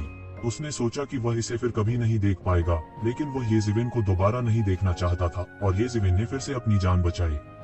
इससे भी महत्वपूर्ण बात यह है कि ये ज़िवेन की अद्भुत युद्ध प्रभावशीलता ने उन्हें प्रभावित किया। ऐसे विशेषज्ञों का प्रभारी होना कोई अफसोस की बात नहीं है, भले ही भर्ती किए गए सभी पुरुष मर चुके हों। धन्यवाद महोदय। 9वें राजकुमार ने अपना हाथ बढ़ाया और कहा, इस शक्ति के साथ, भले ही यह राजा का क्षेत्र न हो, यह राजा के क्षेत्र के तहत जय है। वह इतने महान गुरु को जीतने की कोशिश कैसे नहीं कर सकता? मुझे यह देखकर राहत मिली कि आपका महामहिम ठीक है। मुझे लगभग लगा कि मैं पकड़ में नहीं आया। ये ज़िवेन ने मुस्कुराते हुए कहा। पकड़ो, पकड़ो, तुम इसे कैसे याद कर सकते हो? 9वें राजकुमार ने मुस्कुराते हुए कहा, श्री वांग मरा नहीं है। जियो वांग के लिए यह सबसे बड़ा आश्चर्य है। तू ज़िवेन के लिए एक महान गुरु, वह अब खुद को राजा कहने की हिम्मत नहीं करता। एक नायक के दिल वाले व्यक्ति के रूप में उसके पास अभी भी शहर की सरकार है। श्री वांग ने जियो वांग को 2 बार बचाया। जियोवान, मेरे पास अब चुकाने के लिए कुछ भी नहीं है। मैं इन 10,000 वर्षों में अमरपूल में प्रवेश करने का अवसर श्रीवान को हस्तांतरित कर दूंगा। ये कसी का पाठ अभी भी अजीब है। यह मूक अमरकुंड क्या है? 9वें राजकुमार के समझाने पर उसकी समझ में आया कि यह कैसी दैवीय वस्तु है। इसमें सर्वनाश राजवंश के पूर्वज सर्वनाश सम्राट भी शामिल हैं। उन दिनों सर्वनाश सम्राट अजेय था। उन्होंने एक बार आकाश और भूमिगत सभी दिव्य सामग्रियों को समाप्त कर दिया और एक अद्वितीय दिव्य गोली का प्रशिक्षण दिया, जिसे सर्वनाश अमृत कहा जाता है।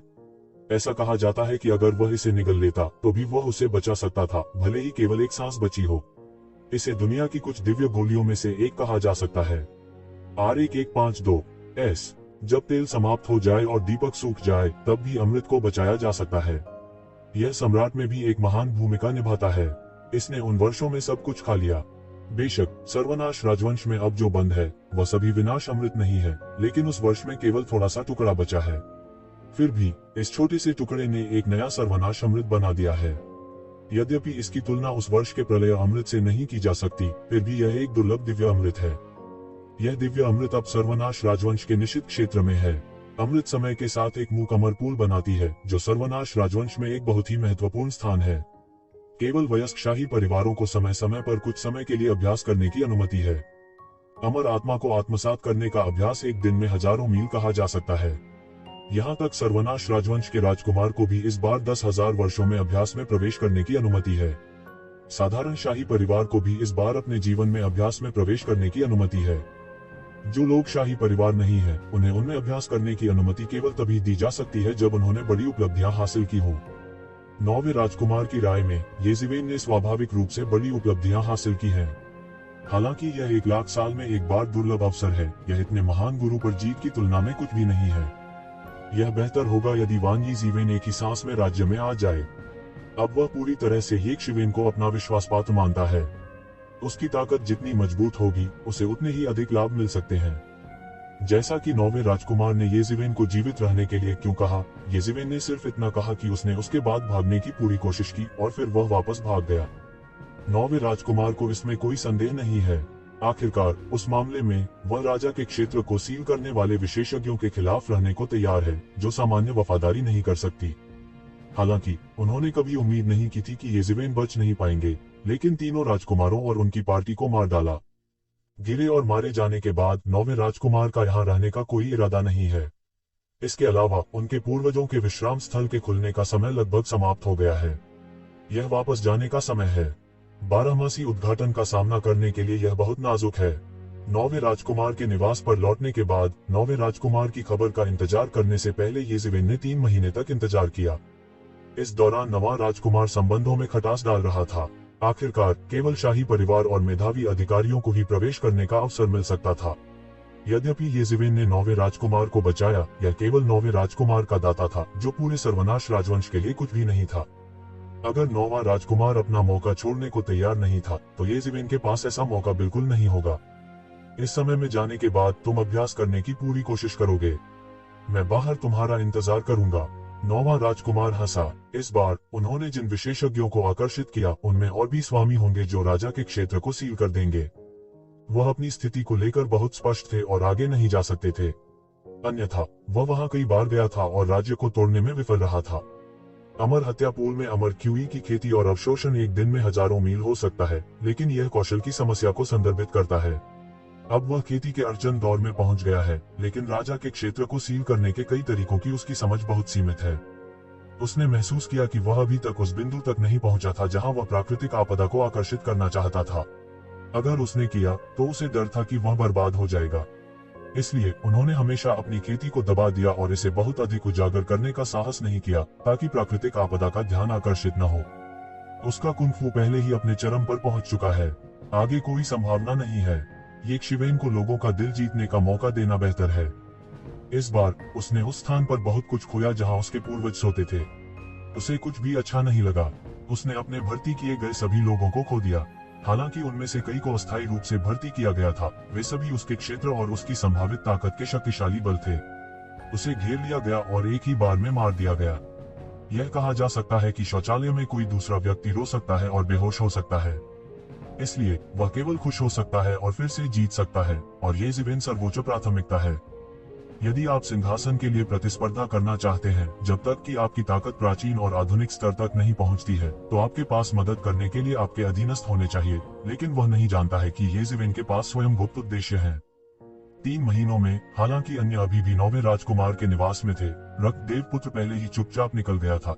यहाँ खोजबीन की और आग के भगवान को एक संदेश भेजा, खुद को आग के भगवान को सूचित करने के लिए समन्वयक के रूप में लिया। यहाँ की स्थिति बड़ी अजीब है। यह निर्देशांक के बिना नहीं पाया जा सकता। सर्वनाश करने वाले राजवंश ये जिवेन ने परवाह नहीं की। यदि यह राजवंश सभी जातीय समूहों की मित्र सेनाओं को धमकी दे सकता था, तो वह इसे बहुत पहले ही कर चुका होता। वह अब भी सम्राट के विद्रोह की अधिक परवाह करता था। उसने सम्राट के विद्रोह के बारे में भी आक्षेप किया है, लेकिन 9वां राजकुमार भी वर्जित है, क्योंकि वह इसे नहीं जानता। वह सम्राट के विद्रोह के बारे में भी कुछ जानता है। वह केवल इतना जानता है कि यह कई राजवंशों द्वारा संयुक्त रूप से चुना गया वंशज है। अब उसने सम्राट बनने का अवसर जब्त कर लिया है और भविष्य में एक अजेय सम्राट बनने की संभावना है। हर बार जब उसने यह कहा, तो 9वां राजकुमार बहुत अनिच्छुक था, क्योंकि अगर यह आखिरकार सच हो जाता तो सम्राट शायद दुनिया में आ जाता। भले ही वह सिंहासन पर चढ़े, वह सम्राट के चरणों में रेंगेगा। ऐसा लगता है कि सम्राट के विद्रोह को तियानजू के उच्चतम स्तर पर ही जाना जा सकता है। 9वें राजकुमार के स्तर पर भी उससे संपर्क करने का कोई तरीका नहीं है। ये शिवेन को मरना पड़ा। ऐसा लगता है कि वह केवल कालीन खोज का मूर्खतापूर्ण तरीका अपना सकता है। दुर्भाग्य से ब्रह्मांड बहुत बड़ा है। ऐसी खोज की संभावना बहुत अधिक नहीं है, लेकिन उनके पास कोई रास्ता नहीं है।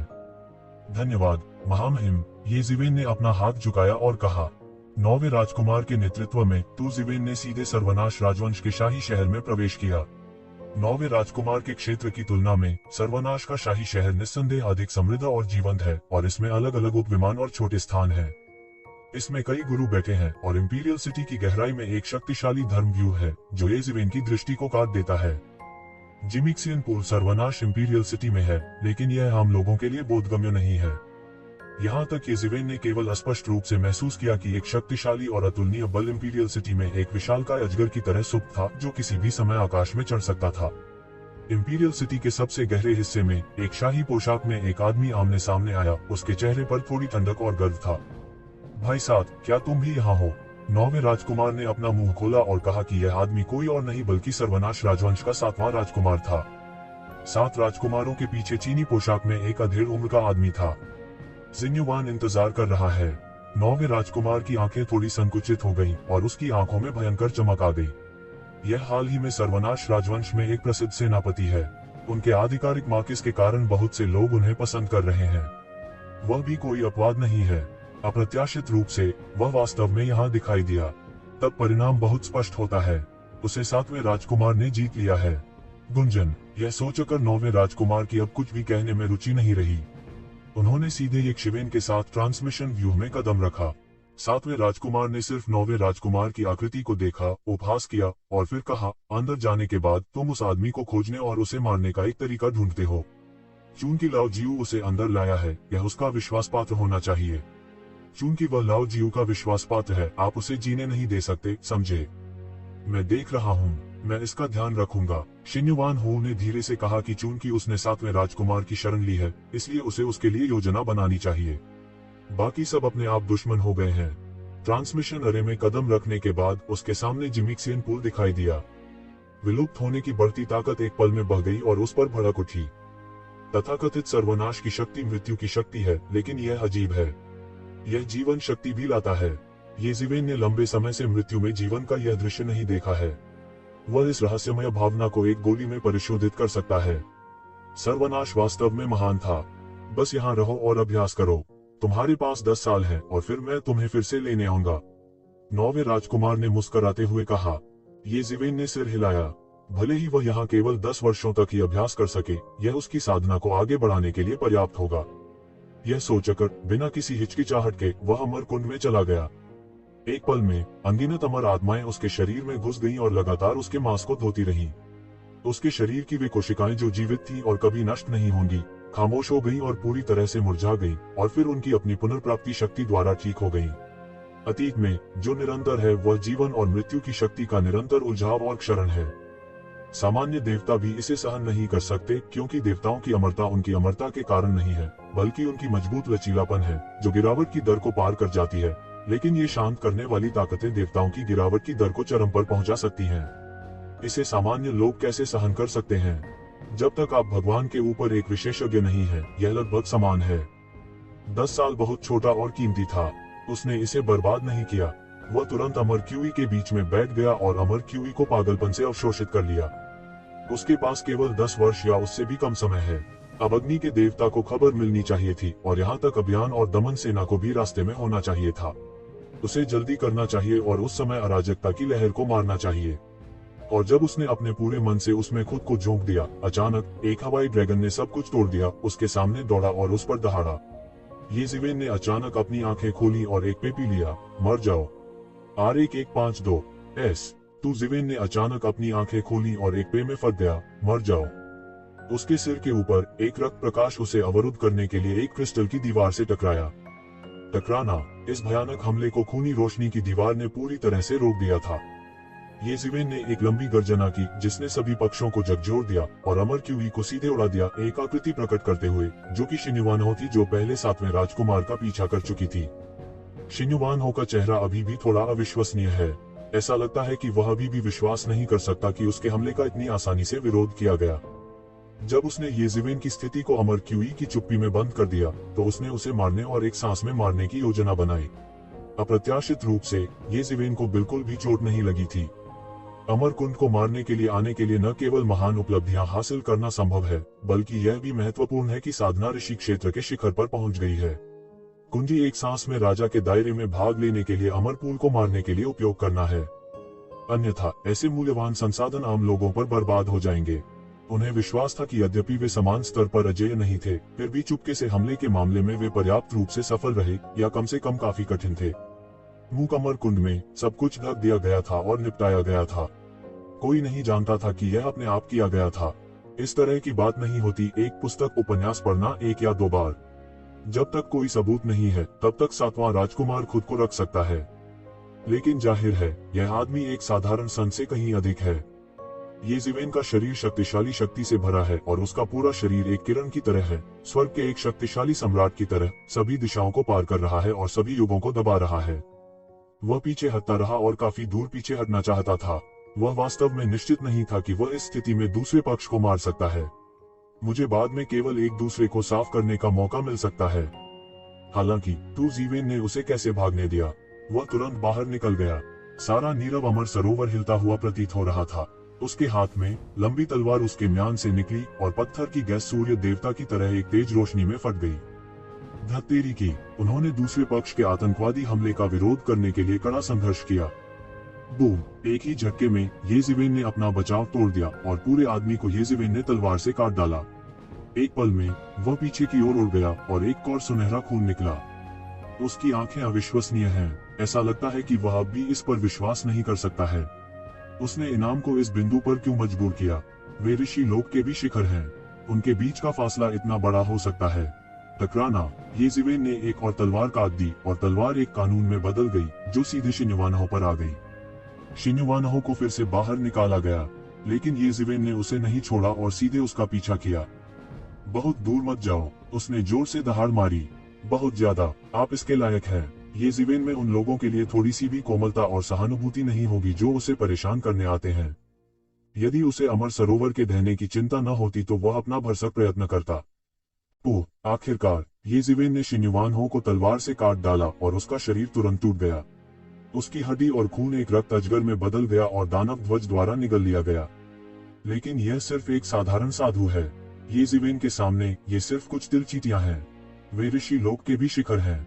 येज़िवेन उस बिंदु पर पहुंच गए हैं जहां वे ऊपर देखने के योग्य नहीं हैं। शिन्युवानहो को मारने के बाद येज़िवेन ने ज्यादा समय बर्बाद नहीं किया और तुरंत अभ्यास करना शुरू कर दिया, लेकिन इस बार उन्होंने कुछ और आंखें छोड़ दी। मुझे डर है कि मूक अमरपुल में यह इतना आसान नहीं है। त्यानिवान दर्पण सीधे बाहर तैरता हुआ आया और उसके लिए धर्म की रक्षा करने के लिए उसके चारों ओर छा गया। त्यानिवान मिर के गार्ड के साथ, अगर कुछ होता है तो भी आप गार्ड से नहीं पकड़े जाएंगे। उसके पूरे शरीर के छिद्र खुल गए और अमर क्यूई को निगलने लगे, जो एक एयर ड्रैगन की तरह उसके शरीर में उड़ेल दिया और लगातार उसके द्वारा अवशोषित किया गया। उनका कौशल भी हर समय पागलपन से बढ़ रहा है। इस बिंदु पर सामान्य आभा उसके लिए कुछ भी नहीं है और यहाँ तक उसे केवल अशुद्धता के रूप में माना जा सकता है। इसलिए पहले की तुलना में खेती करना बहुत अधिक कठिन है। इस अमर क्यूई की गुणवत्ता बहुत अधिक है, जिसे सीधे अवशोषित किया जा सकता है और कौशल में परिवर्तित किया जा सकता है। मैं नहीं जानता कि साधारण साधना से कितनी गुना तेज है। ये जिवेन ने अमर क्यूई को खा लिया और पागलपन से अभ्यास किया, लेकिन वह नहीं जानता था कि लगभग 10 साल बीत चुके थे। अचानक जीवेन अचानक जाग गया। दरवाजा बंद करने से पहले उसने खुद को यह संकेत दिया था। 10 साल में उसे जागना पड़ा। उसके सिर के ऊपर प्यानेवान दर्पण 10 साल से घूम रहा है। इस समय उसका शरीर विशाल ऊर्जा से भरा हुआ है और वह वास्तव में एक महान और पूर्ण अवस्था में ऋषि साधना के शिखर पर पहुंच गया है।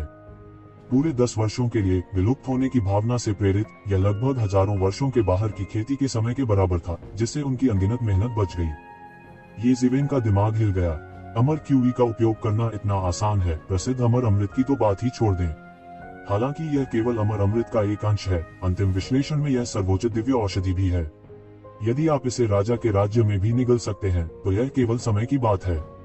यह सोचकर ये जिवेन तुरंत अमर हत्या पूल की गहराई तक उड़ गए।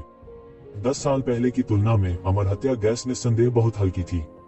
यह कल्पना की जा सकती है कि इन 10 वर्षों में ये जिवेन ने कितनी अमर हत्या गैस को अवशोषित किया था। यह लगभग उस पैमाने के बराबर था जो सैकड़ों लोगों ने एक ही समय में अमर हत्या गैस को अवशोषित किया था। यदि यह स्वयं अमर आत्मा के लिए नहीं होता तो यह बहुत मजबूत होता। हाल के वर्षों में कोई नहीं आया।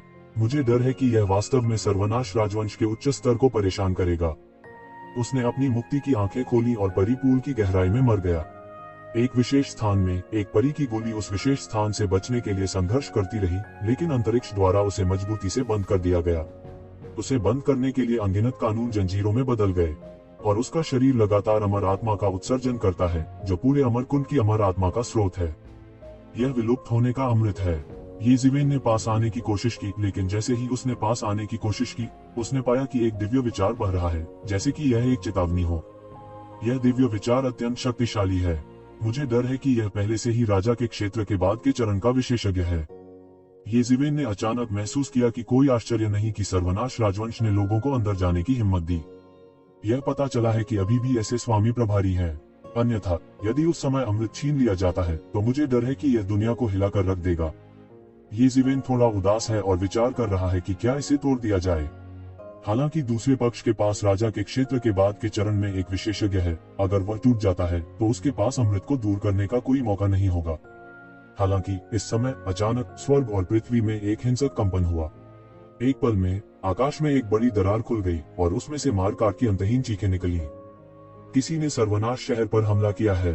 ये जिवेन को तुरंत एहसास हुआ कि ये चीखें कहां से आई हैं।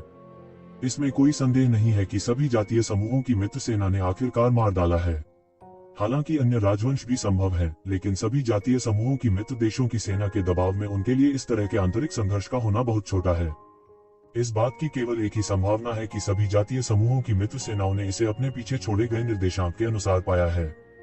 वह खुश दिख रहे थे, लेकिन उनके चेहरे पर खामोशी थी। वह मौन अमर कुंड में बैठ गया और मौन अमर गोली को अवशोषित करता रहा। जल्द ही जिवेन ने एक भयानक आकृति महसूस की और सीधे बाहर निकल गई।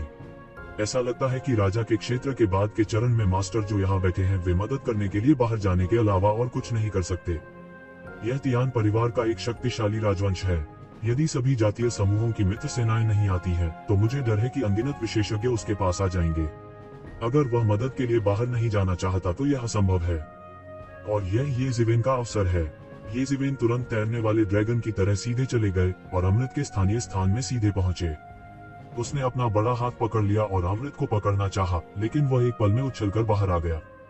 न केवल राजा के क्षेत्र को सील करने वाले विशेषज्ञ हैं, बल्कि बड़ी सेना भी है। थोड़ी खोजबीन के बाद ये जिवेन को पहले से ही पता चल गया था कि यह विशाल सरणी सफलता के लिए अत्यंत आवश्यक थी। यह संभवतः राजा के क्षेत्र के बाद के चरण में और राजा के क्षेत्र के चरम पर भी विशेषज्ञों द्वारा व्यवस्थित किया गया था। कुछ समय के लिए थोड़े समय में तोड़ना असंभव था। यह रात में एक लंबा सपना है। यदि तुम थोड़ी देर और प्रतीक्षा करते हो और तब तक प्रतीक्षा करते हो जब तक स्वर्गीय परिवार जिसने राजा के क्षेत्र को सील कर दिया है वापस नहीं आ जाता, तुम मुसीबत में पड़ जाओगे। वह साधारण राजा के क्षेत्र की परवाह नहीं करता, लेकिन राजा के क्षेत्र के बाद के चरण के विशेषज्ञ उसके लिए घातक खतरा पैदा करने के लिए पर्याप्त हैं। वर्तनी चून की सामान्य विधि काम नहीं कर सकती। यह इस तरह की चरम विधि का उपयोग करने का एकमात्र तरीका है। ये शिवेन के पूरे शरीर की सांस एक पल में निकल गई और मजबूत सांस आकाश से दौड़ती हुई स्वर्ग और पृथ्वी पर चली गई। आकाश में एक दृढ़ इच्छा शक्ति संघनित हो रही है और तियानजी के लूटने वाले बादल लगातार संघनित हो रहे हैं। पूरा अमर सरोवर उठने लगा है, जैसे तियानजी की शक्ति के नेतृत्व में दहाड़ता और बढ़ता हुआ। ये जीवेन ने गॉड किंग को यहाँ डकैती के लिए आकर्षित किया है। वह स्वर्ग लूट की शक्ति की सहायता से इस सरनी को तोड़ना चाहता है। यह विचार न तो जोखिम भरा है और न ही साहसिक।